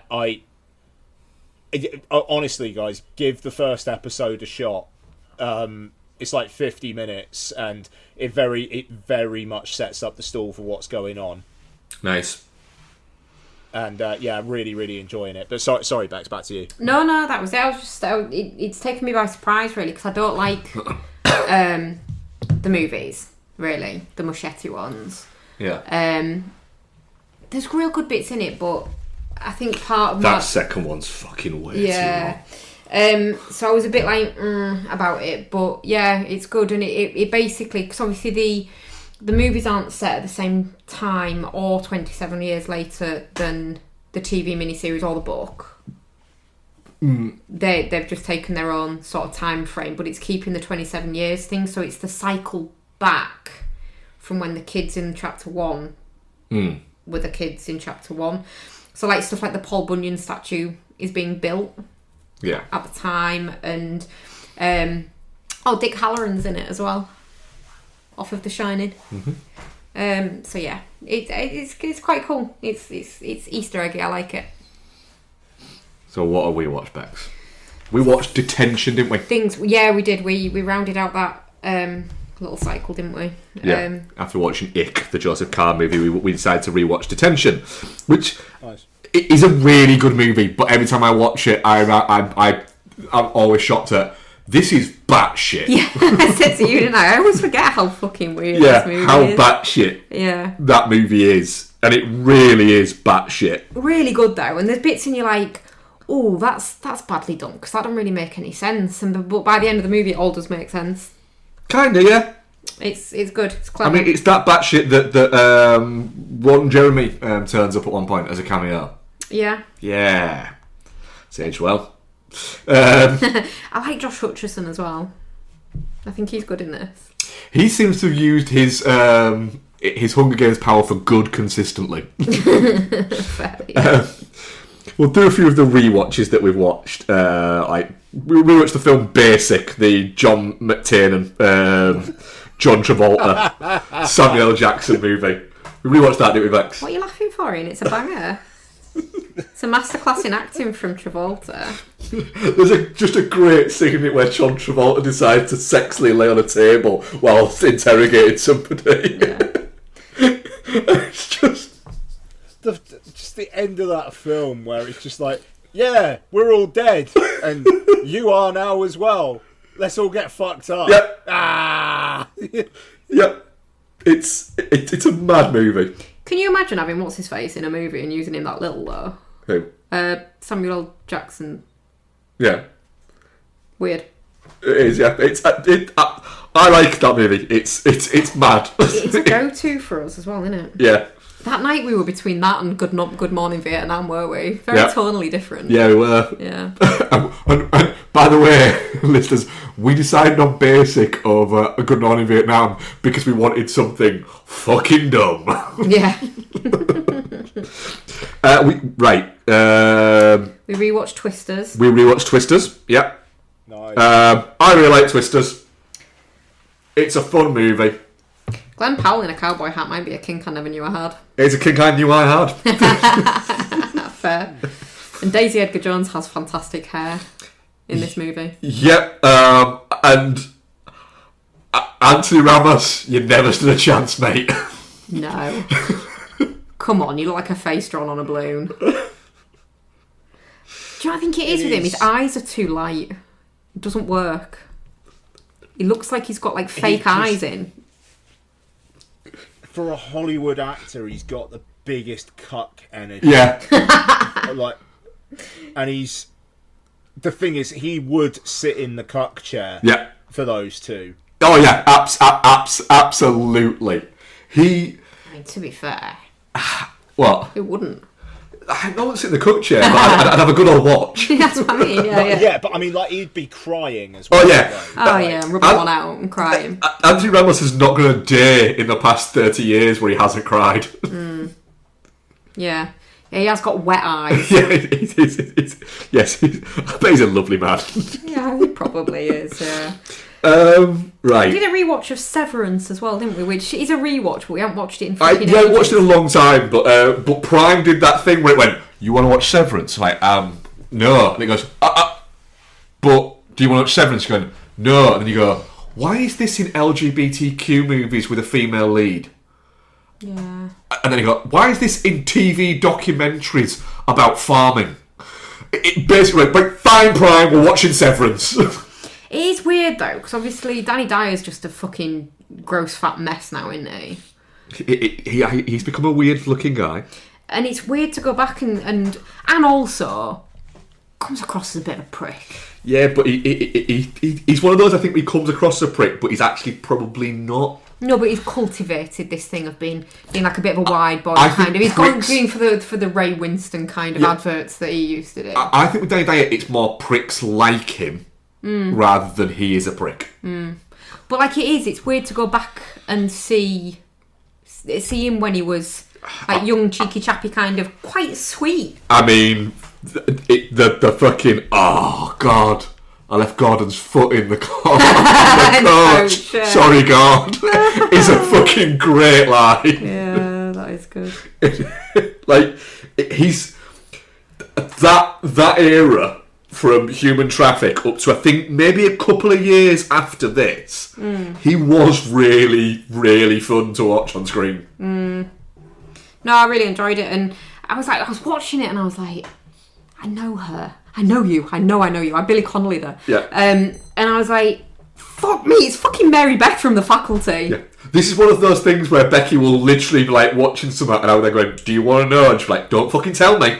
and I have to then judge it of how hard is she going to hit me if I tell her. You didn't tell me that. I got it. No, I didn't tell you on this one. Yeah. What I will say about Severance is, it's been a good, I would say. Wow, I mean, it's 20 years old next year. It's probably been about 15 years since I watched it. The last time I watched this was on DVD. Yeah. But I had a good time rewatching Severance. Yeah. It's fun. It's got a lot of very sort of British witticisms to it, without it being. It's British witticisms for a British comedy audience, not for an American comedy audience. It's going for those kind of jokes. No, I really enjoyed it. It stands up quite well. And the bit where they get to the lodge where they should have been the whole time, and he's just there dancing with the escorts is funny. And then he shoots like a ground to air fucking bazooka, and then he just goes straight up and shoots on a plane.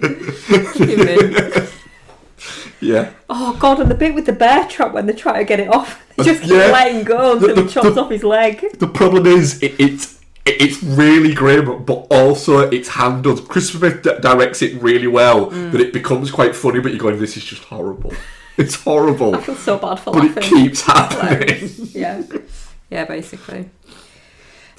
So then we also watched High School, didn't we?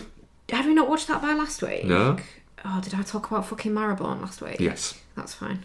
I've got them in the different order. Yeah, High School, yeah. We watched High School, the movie. We quote that movie way too much. What? Where this isn't a great movie. Like, it's not, I would go as far as to say it's not even a good movie. We quite liked it, Don't.mp3. We've watched this an awful lot. But it contains a performance by Adrian Brody as Psycho Ed, a drug dealer who also happens to be a genius, but has got a chemical imbalance in his brain. But he also has a frog that ribbits, and it sounds like saying what? And it keeps on having this conversation where literally throughout the movie people will go what to him, and he just goes what? And then you'll have like a good 30 seconds where they'll just go what? But I think everyone's great in this though. Like Adrian Brody is great as like this charismatic but just fucked drug dealer. Yeah. But looks like Pimp. he looks. Colin Hanks is mint as the vice principal. Yeah. He's really funny. The principal's actually quite good, but he's too creepy to actually compliment. Michael Chiklis is great as the principal. The dude as the Stoner Friend's really good. And it's just a really good. Alright. I'm going to temper that. It's not necessarily a really good film. It's a very enjoyable film. It's a fun movie. Yeah. I have a feeling that if this movie ever lands on a streaming service for real, it might end up finding a bit of an audience. Yeah. Yeah. And then just tonal shift. Which one? Well, actually both of them are quite big tonal shifts. So we watched the Lou Diamond Phillips. Who Mark insists I know who he is, but I don't. He's got a good name though. Movie The First Power. Great. Yeah. Well, Lou Diamond Phillips, right? He plays a crack detective, doesn't he? Wears some good boots. Right? And he tracks down all these serial killers, doesn't he? And he tracks down this serial killer played by Jeff Korber, but this serial killer is also into some occult shit and basically wants to get caught so he can be executed so that he can then Gain the first power. Which basically means that he can just resurrect himself randomly in random people and get to continue doing murders, and then if he gets murdered as that person, he just bounces along to the next one. There's a hot redhead in it. There is a hot redhead played by Tracy Griffith. There's a weird Melanie Griffith's half-sister. Really? I did not know that. Yeah. But the thing there is, she ends up, like, obviously her and Lou Diamond Phillips at the end up hooking up, but he's just a dick throughout it to pretty much everybody he meets. And you're there going, babe, you could do better. She really could, yeah. You could do better. There's also a weirdly hot nun. There is a weirdly hot nun. And her IMDb picture is also weirdly, like, sexualised. Is it? For a nun. I mean, Obviously, I she's not a nun in don't real think life. she's a real nun. It's quite a glamour shot. Well, what kind of glamour are you talking about? Just regular glamour. Quite the glamour shot. I will take a wee little look. Yeah, the first power, it is on the Netflix. It's fucking... Not Prime, sorry. I can't recommend it. No, it makes no sense. It's garbage. But we had enough fun with it to finish it. Yeah. Yeah. We went back to it and watched the last 20 minutes. Yeah. It made no sense whatsoever. But Tracy Griffith would not need to take my running class. She wouldn't know. She's a real good runner. She's a real good runner, yeah. And then again, another tonal shift. Yeah. We watched the Robert De Niro and Al Pacino movie that isn't Heat. Yeah. And it isn't The Irishman. And that isn't The Irishman. We watched Righteous Kill. Yeah. Because I remembered not liking it when we watched it. Because it's shit, Bex. No, I really liked it on rewatch. It's good. I've always I like thought a little misdirect. I've always thought that Righteous Kill is not a great movie, but better than people think it is. It's better than Heat. It's not better than Heat. Don't be a fucking idiot. Oh, come on now. There's no spare train that would have got you out of that. I'd have broken your thumb though. I'd have taken a broken thumb to defend Heat. That's fair. No, it is good though. I liked it. It's weird seeing, like, obviously Al Pacino now is Al Pacino now. He's really gone down the Brando route, hasn't he? Kind of let himself go. So seeing him older but not a fucking mess is quite nice. I mean, the guy's in his like 80s now. I don't care. Buy a treadmill. There is quite a fun scene in this movie where De Niro, Pacino, John Leguizamo and Donnie Wahlberg are all working out in a gym. and genuinely, De Niro looks the fucking most ripped out of the fucking lot of them. Like, by a long way. And I think it's because around the time De Niro was in training for Grudge Match, I believe. Oh, that makes sense. Sorry, I'm going to mute my mic. Kiki's in there, sorry. And so, like, I think there was something going on with that. But yeah, it's just quite funny. The rest of them are all doing, like, pretending to do lifts or anything like that. De Niro is literally just fucking doing a dumbbell. What are you doing, Bex? You seem to be doing a lot of hand counting. He's 85. Who? Pacino. Yeah, that's how time works. Oh, fair play to him. Maybe he doesn't look so bad for 85. Yeah, Righteous Kill. It's not. I mean, it's not great, but I really enjoyed it. I enjoyed it. Why do you not think it's great? Because it's not a great movie. It's no correction. It's a perfectly fine movie. It's a movie that is. It's a perfectly fine movie for that career point. John Leguizamo and Donnie Wahlberg, De Niro and Pacino. The second movie they made together, where they're on screen together, shouldn't have been directed by John Avnet. I don't know who that is. But fair. It maybe should have been better. But as it stands, I like it better than The Irishman. Well, that again. Well, I keep saying I want to rewatch it. Well, we're going to rewatch it, but sorry, what time do you have to go to bed, Ben? Shut up, you. That's it for us, I think. Right, let's review another. Let's do another big one. Let's take the tone. Let's take this one up a little bit. Which one you doing? Die My Love is directed and co-written by Lynn Ramsey. Stars Jennifer Lawrence, Robert Pattinson, Lakeith Stanfield, Nick Nolte turns up, which is always nice, and Sissy Spacek, which again is always nice. Right, this is what IMDb says. Grace, a writer and young mother, is slowly slipping into madness. Locked away in an old house in and around Montana. In and around Montana? Fair enough. It's either in or around. No, it's in and around. We see her acting increasingly agitated and erratic, leaving her companion, Jackson, increasingly worried and helpless. That is kind of not what the movie's about. No. Also, she's not a writer at any point in this movie. No. She's post-writer by the time we meet her. No, she has been a writer of repute we not know. Yeah. Die My Love. Ian, what did you think? I think it's a very good film. It's also an excruciating experience. Almost walked out about halfway through. But you can't deny Lawrence and Pattinson. Maybe would have been good if you take out the what's real and what's not, the what is actually happening, especially if the last half hour wasn't as kind of obvious as it is. She gets committed, then she comes out, and it's oh, everything's better, but it's obviously not, because it's not gonna be. And then she seems to have one party and just flakes out immediately, and then I thought it was better from a filmmaking point of view than a storytelling point of view, but like I say, it really had me on edge pretty much throughout the entire thing. I'm a week removed from it at this point, though, so you guys can probably fill in the blanks for me a little bit. But it's very good. I'll never, ever, ever watch it again. I don't know who would watch this film more than once.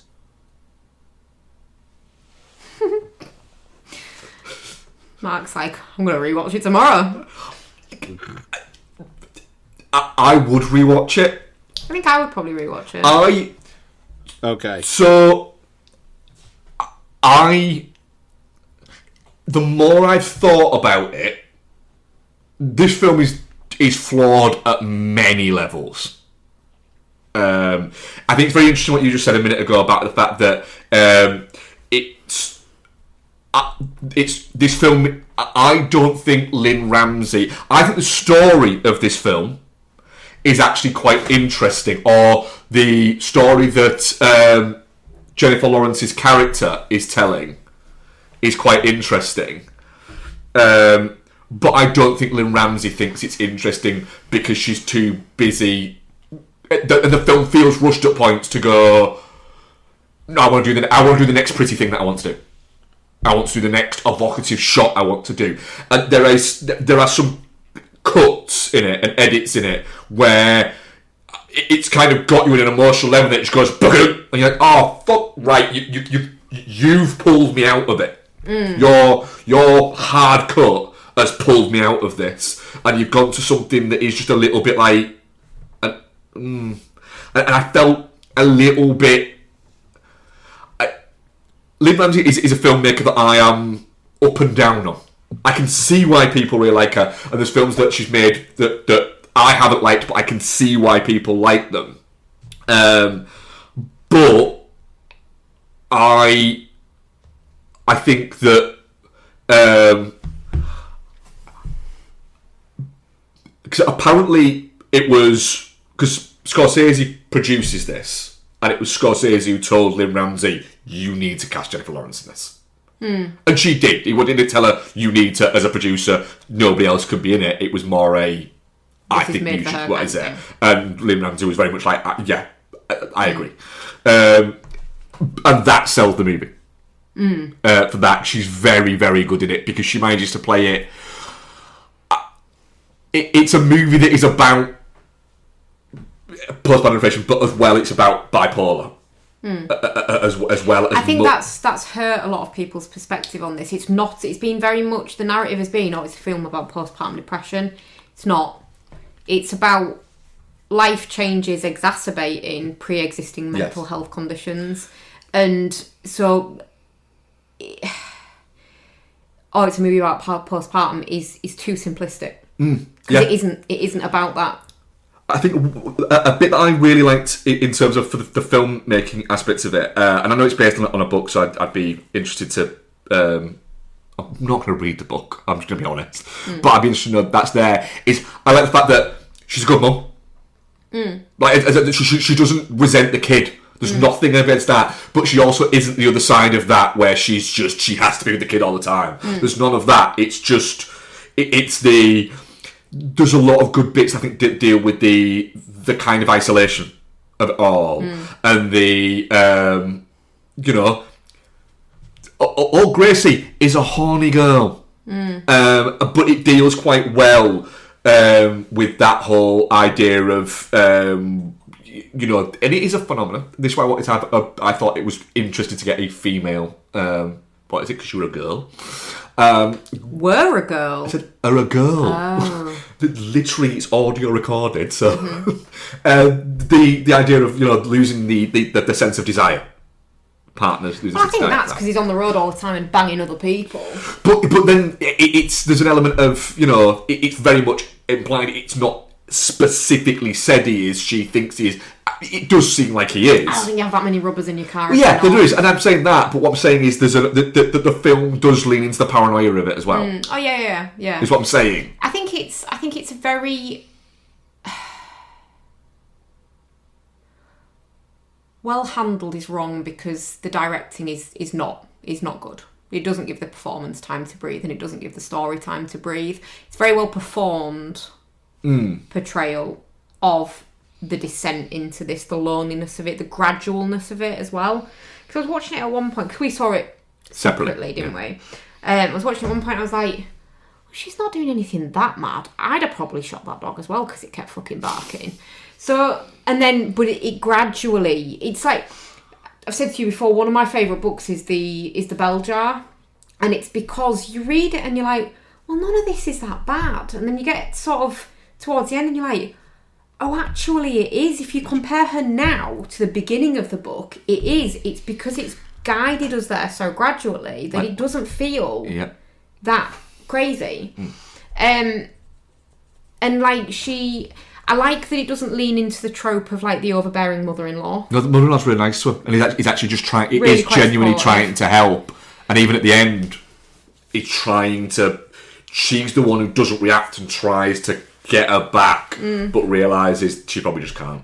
And like I think it's quite sweet. Not sweet, tragic really. The family member that she seems to be closest to seems to be Harry. And obviously he's died. He seems to be. She doesn't seem to really have any of her own family, and she seems to be quite close to Harry in the scenes that. Well, it says that they died, don't they? Yes, but like there's other family members than parents, isn't there? But she seems to be. Her and Harry seem to get on quite well in the scenes that are shown from before she's had the baby, and losing that, essentially like a father figure if she's lost her dad quite young, could contribute. The fact that she's evidently fucking supposed to be bipolar obviously will contribute. The hormonal changes that come from being pregnant and then not being pregnant and all of that weird shit is going to affect that, because it's not necessarily, I mean, it's a mental health problem, but it's also a chemical. So that can feed into that as well. And I just think it's so well portrayed by her. I don't think Robert Pattinson's very good in it. I think in the brief amount of time that he actually does have on screen, I think he's pretty bad. Yeah, I thought he was all right in it, but he doesn't have a lot to do. But I get the idea of the fact that he's not really. Yeah, he's not a bad husband, but he's just not a very there husband. I think he's a bit of a dick. Yeah, but he's not like. He wouldn't shout at her for doing mental shit or anything like that, but he just seems so. Well, he does at one point, doesn't he, when she's wearing no shorts and she's jacking it at the kitchen table. Yeah. Yeah. I mean, it's probably not a props, though, is it? No. But yeah, he overacts in the small amount of time that he does actually have on screen really quite badly, and it's like, mate, what are you doing? And that dog's really fucking annoying. I can see why that would drive you up the wall. I am a relatively sane person. If we'd agreed to get a cat and you brought home a dog and it was ugly and fucking barked all the time, I'd be pissed off as well. One really interesting thing that they do with the dog as well in the editing of the film, and I think the sound design's really clever throughout, but literally at one point they cut from one scene to another scene with the dog bark continuing, so it's almost like there's been an obvious gap in time, and yet the dog has not stopped barking. It's which is literally a phenomenon. Dogs can bark and never get a sore throat. It just continuously goes. They cannot get a sore throat from barking. It's an insane quirk of genetics. I feel like if it was a cute dog, I'd be more forgiving. It's not an uncute dog. It's just a dog, isn't it? They had agreed on a cat, though. It's a little runty. Yeah. But I think, even that, him just coming home and going, I've got your dog, so I don't want a fucking dog. Yeah. And then he's like, well, it's your dog now. It's like, but I don't want it. I just think it's very sad because she's got... Well, it's like her mother-in-law's trying to be there for her, but without overstepping. And from a distance, because they don't live together. He's just a bit useless. And she's got no one else. Like, the friends that they have... They're his friends. Are like...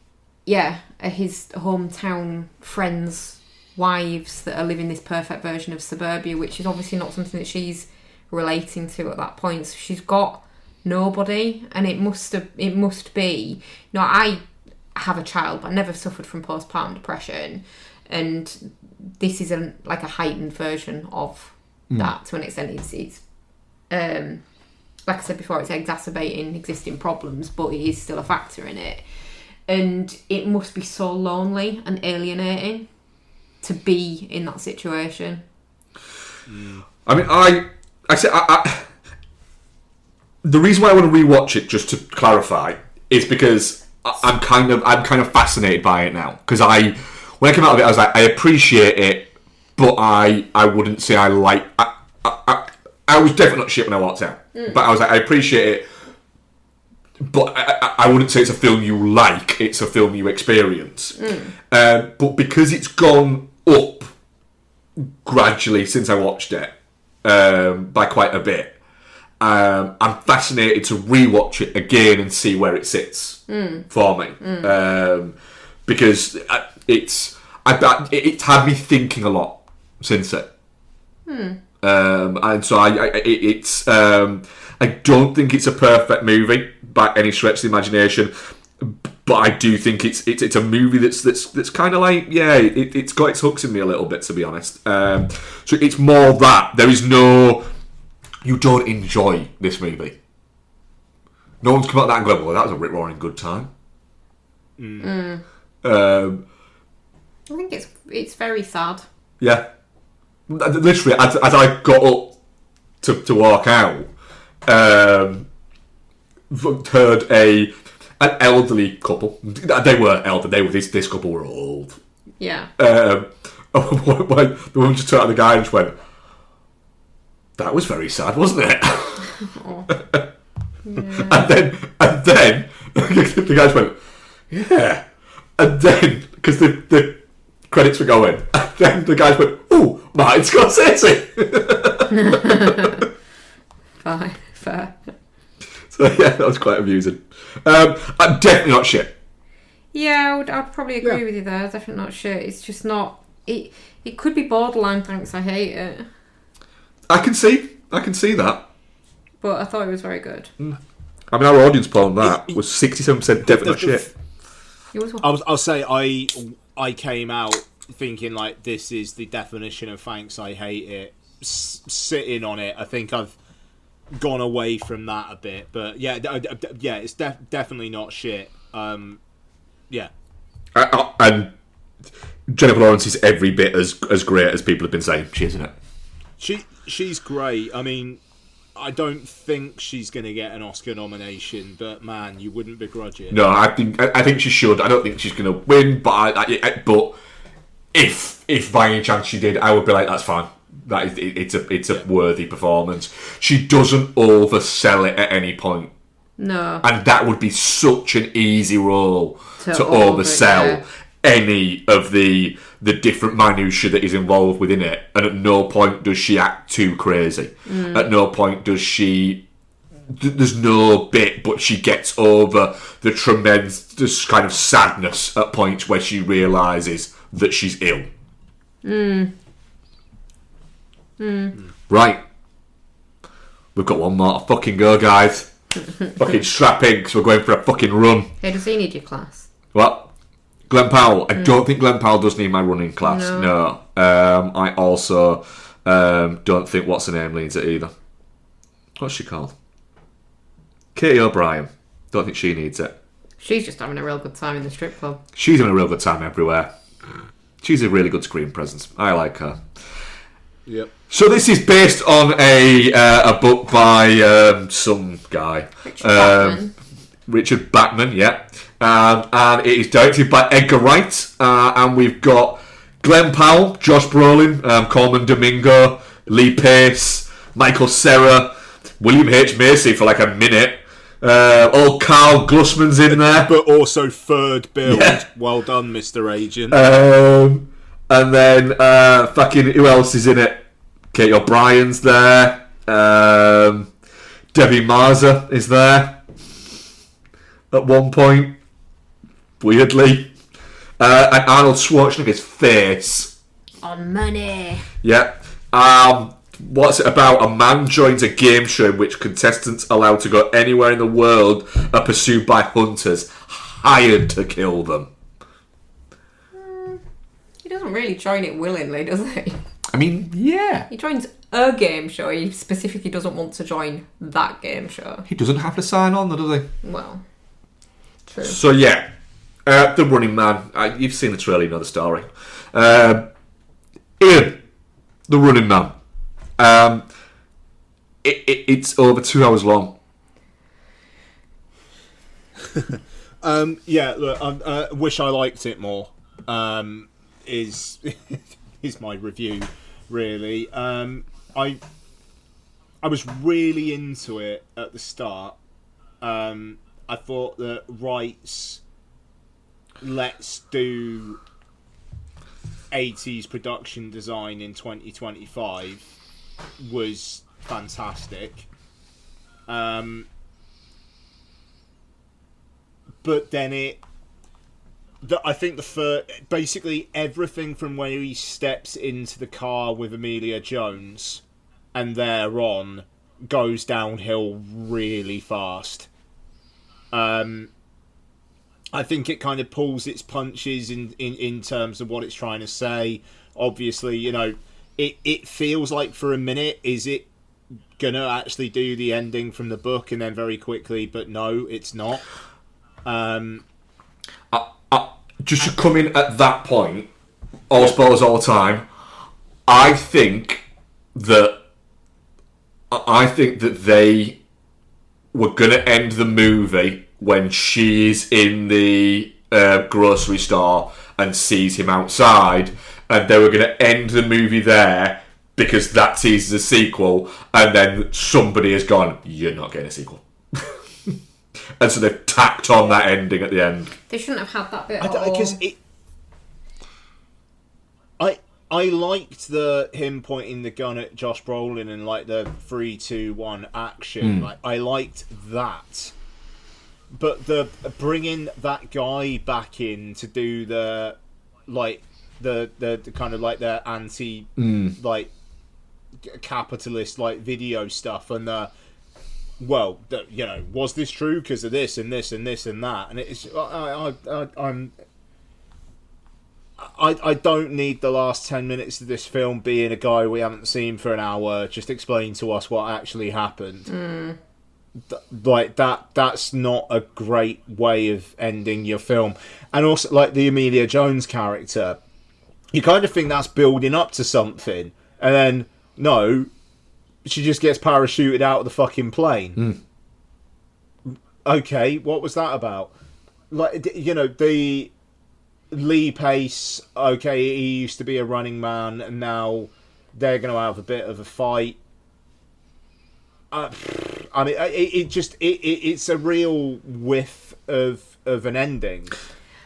Also, and I'll just say before I hand over, I think Glen Powell's internal rage is all right, but for the world's angriest man, as they seem to suggest in this film, it would have been good if he was angry more frequently in the course of the film. Yeah, this is not great. I think a man with that And smile, it's a you real struggle shame. to take him seriously when he's angry anyway. I just wish they'd had the balls to stick with the... They stick relatively accurately to the story beats of the story. I just wish they'd had the balls to stick to the ending. Yeah, it does feel a bit weird that, to go that far and then go, but we'll change the ending for it to be this. Well, evidently they didn't want his family to be dead. But why? Because they were... If they were going, we could get a sequel out of this. Then cut that scene. Well, yeah, exactly. They could have cut that all out. But then, if they... I really liked it. I like the fact that it sticks much more closely to the written story. I like the fact that it still has little nods to the movie. I think Josh Brolin's really good as Killian. He's great, even though I also thought it looked like deep fake Timothy Oliphant at times. That's fair, actually. I just wish they'd stuck with the bleaker ending, because then it's got this... I don't know. They're supposed to be pitching this whole revolutionary angle, but it'd do that anyway. It feels like it's building to that as well, though. That's the thing. It really, like, the whole kind of like, he's fucked and okay, this, like, I'm like my wife and kid are dead. This is it. If they're not gonna do that ending because it's a big studio film, just don't even set up those pieces then. Like, because you are just going to piss off people who know the source material, who want that ending. It's odd. I don't necessarily get the sense that Edgar Wright is someone who would like take studio notes, and yet it feels like a film where he took notes. Yeah, I think I'm very much with where you are in the fact that I was enjoying it. I was starting to enjoy it less, and then he got in the car with what's her name, and I was like, "This feels like a completely different movie." Yeah. It feels tonally like a completely different movie, and this movie's crap. Can we go back to being the other movie? Because the other movie was good. This is not. It feels even the. Like, so hang on a minute. They will use like deepfake to make it seem like he's violently kidnapped her and shot those. What's it? Yeah. But they won't just fucking blow up the car to kill him. None of it. It just. But it's because it was live, wasn't it? But it was like. But it just. All of it just feels a little bit like I'm not. Don't quite get this. It doesn't. It feels a little bit. It just doesn't feel like it's pulled together, and it runs away, and it's far too long. I'm sorry, The Running Man, which is a pulp novel, isn't it? Kind of, it's like a sci-fi. Yeah, I mean, the Batman books are Stephen King indulging his nastier side. Yeah. But this movie should have a 9 in front of the runtime. It shouldn't have a 1, and then it definitely shouldn't have anything above a 2 after the 1. No. It's like, right, my thing there would be, what? Why can't you tell this story 20 minutes less?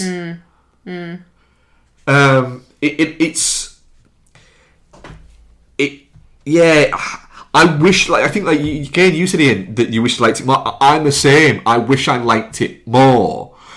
And if it was 20 minutes shorter, then I think for sure I could see me and Ubex sticking this on frequently over the next 10 years. Yeah. When we've when had a couple of drinks and we're having to chill out. Yeah. Like that. But at any point there, I will watch it again at some point, but I'd just watch The Running Man.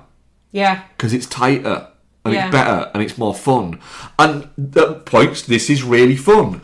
But at points, it has all of the energy sucked out of it. Thing is, though, right, the thing is, it's not, as an adaptation, it's not meant to be fun, but what a fucking timely movie to get out if you get it right. When we are in the midst of AI and CG and deepfake and all this kind of stuff, what a great time to get a commentary out on that. Which, I mean, the book obviously was written donkeys years ago, but it is about media manipulation. But what a wasted opportunity. But I just don't think that movie that you've just described there, it is going to be a $110 million movie directed by Edgar Wright starring Glen Powell. No, maybe not, no. That, is supposed to be a getting close to what is supposed to be like the last blockbuster of the year.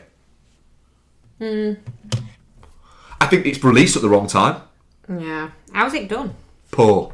How's it? Not disastrous.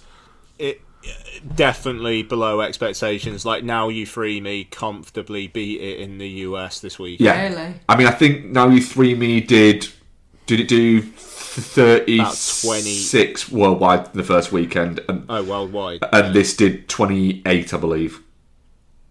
And I mean, this apparently cost like $150 million.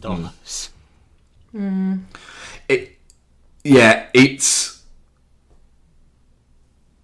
I mean, I'm gonna say I don't think it's shit. Again, I'm another very mild, definitely not shit on it. I mean, but I mean, like, Coleman Domingo is great, but don't do a lot. Don't get enough to do. It doesn't. Yeah, it doesn't do an awful lot. That's fair. Josh Brolin's great, as we said earlier on. I think Katie O'Brien in a couple of scenes, like, she's good. I'm to be honest, I'm a little bit like, I think I maybe would have rather have followed her than Glen Powell. But it's. And the action's well done enough. Like the Glen Powell sequence where he's in the YMCA, and like he's just in the towel, and he's got like run about and do that little abseiling stuff and whatnot. That's all right. And the Michael Cera bit I thought was all right, even though it was just fucking weird that his like mum was there. Yeah. And we just like thought Glen Powell was a wrong un, and that was a bit weird. The fact that it was, you need to get to this guy. He's fine. He'll be fine. He'll be fine. Then immediately he's like, just so he can get those guys there, so he can do his booby trap house. I feel like you could have done that without Glen Powell being there. Oh yeah. Yeah. It was a bit. Don't really get what's going on here. Yeah, the booby trapped house was weird. I'm really disappointed by how it's gone for Edgar Wright for a while now. Well, this links in because our question this week from Dylan says, definitely not shit, by the way, but mild. Yeah, same. Says, simple question this time. What would you like to see Edgar Wright do next? Go on holiday. Right.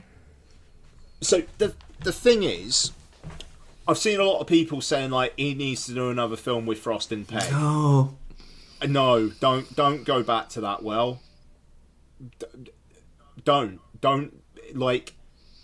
it's been over a decade.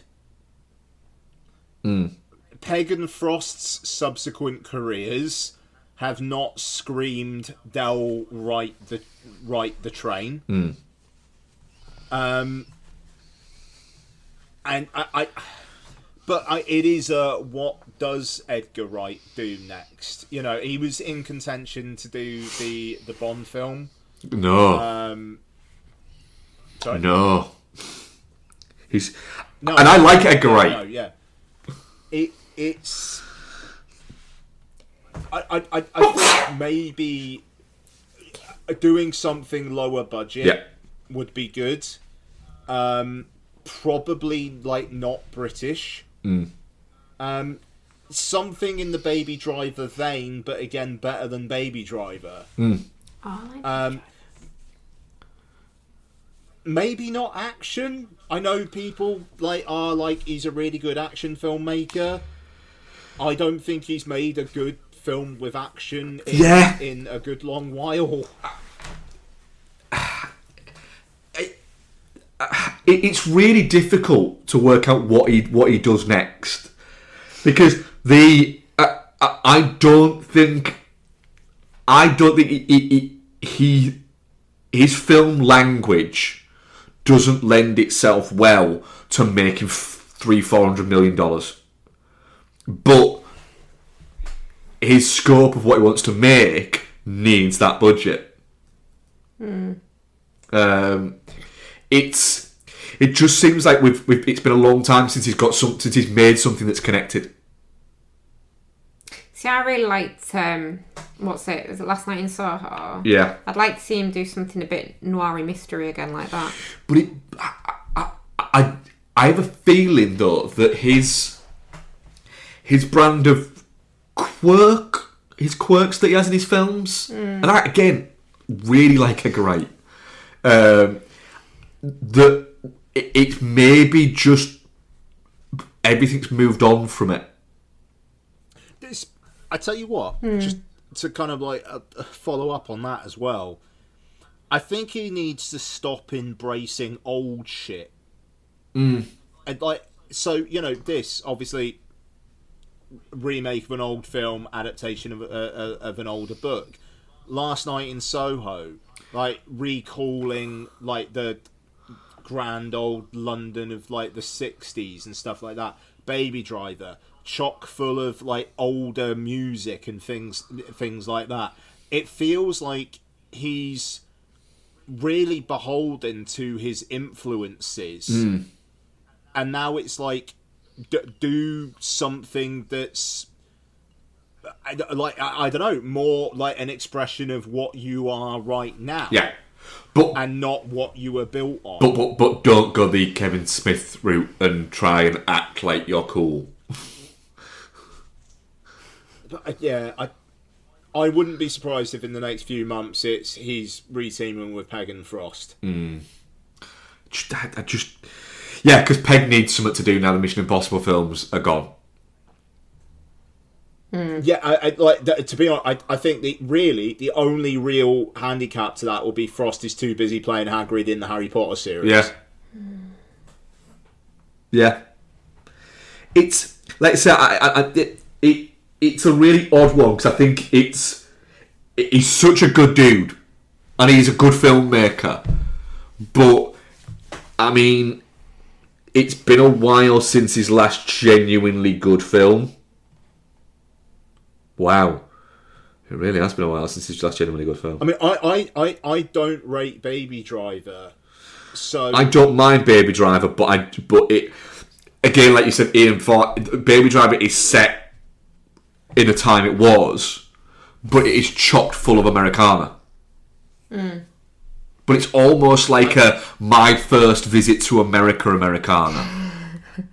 I think his last genuinely good film, and people disagree with me on this, is Scott Pilgrim versus the World. Because The World's End, like I don't think holds up very well. Personally, and I'm not a Scott Pilgrim fan, so I might have to say that he's only actually made one genuinely great film. Which one? Shaun of the Dead. Yeah, Hot Fuzz is shit.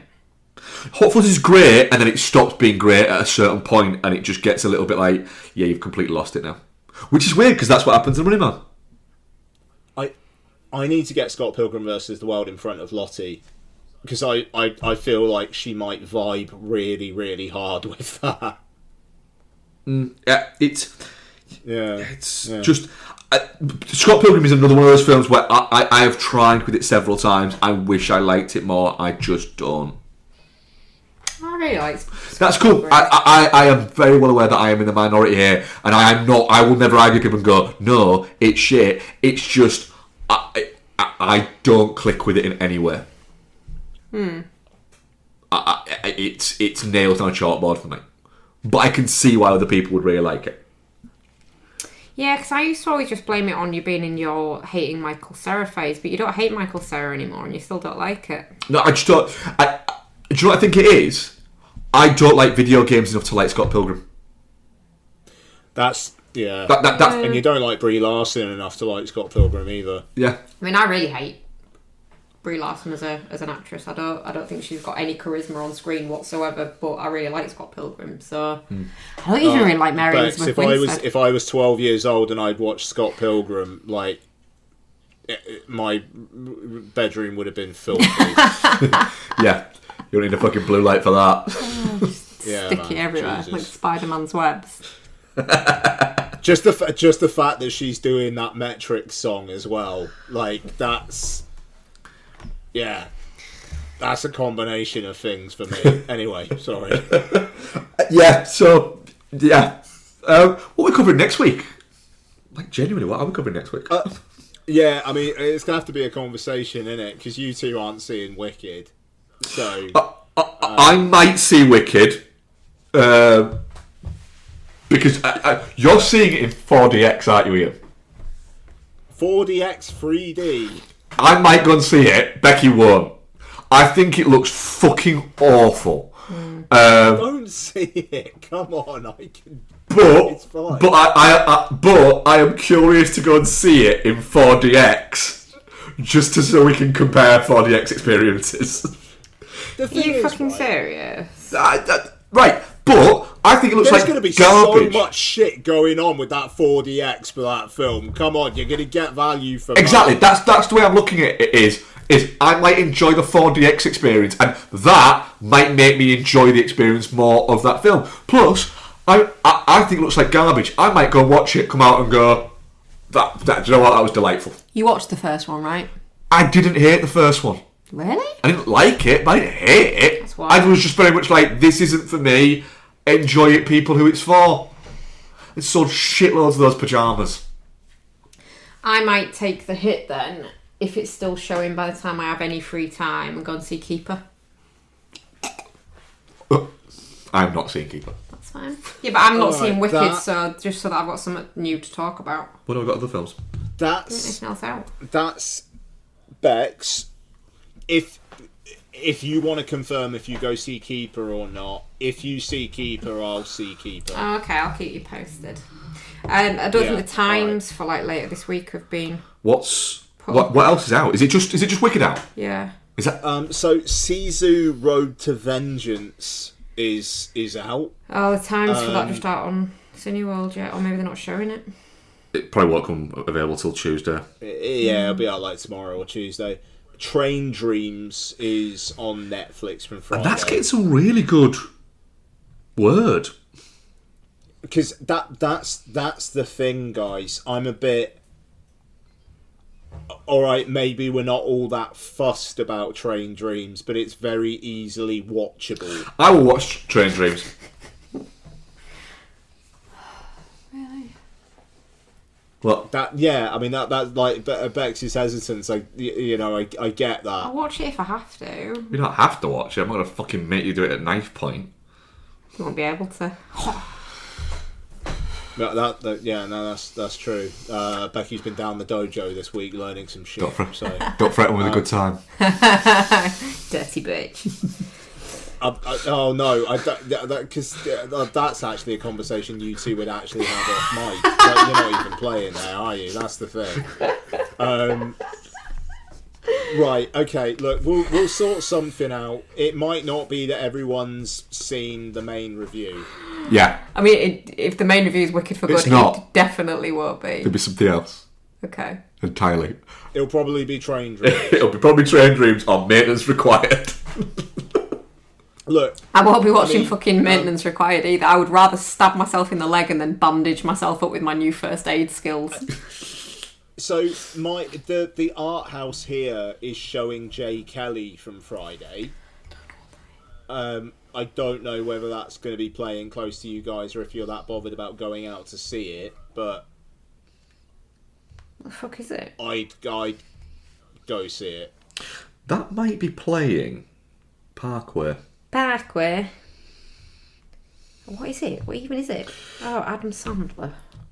That George Clooney one? It's not playing until the week after here, I think. Ah, okay. All Parkway. fine. Look, anyway, we'll have a show. Oh, well, I was a show, yeah. We'll definitely have a I'm show. not showing at You're Parkway, that hosting, Mark. surprises me. It is just showing the week after. We'll sort some out. And we're all swerving Christmas Karma. It's too early for Christmas movies, so 100% yes. No, I mean, also, it's directed by Gorinda Shardo. They have to say from the director of Bend It Like Beckham, because she's not had a film anyone's liked for over 20 years. Yep. Yeah.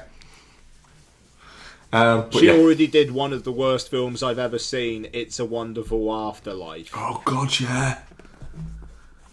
I'm going to say this. I actually think I might, from next week, start watching Christmas movies. Have fun with that. I might break my December rule. Do you know why? Because why the fuck not? I'm going to embrace joy. You're a grown man, you can do what you want. Damn right. We could do the Great Bastards Netflix Christmas movie spectacular next weekend. Ooh, what's that?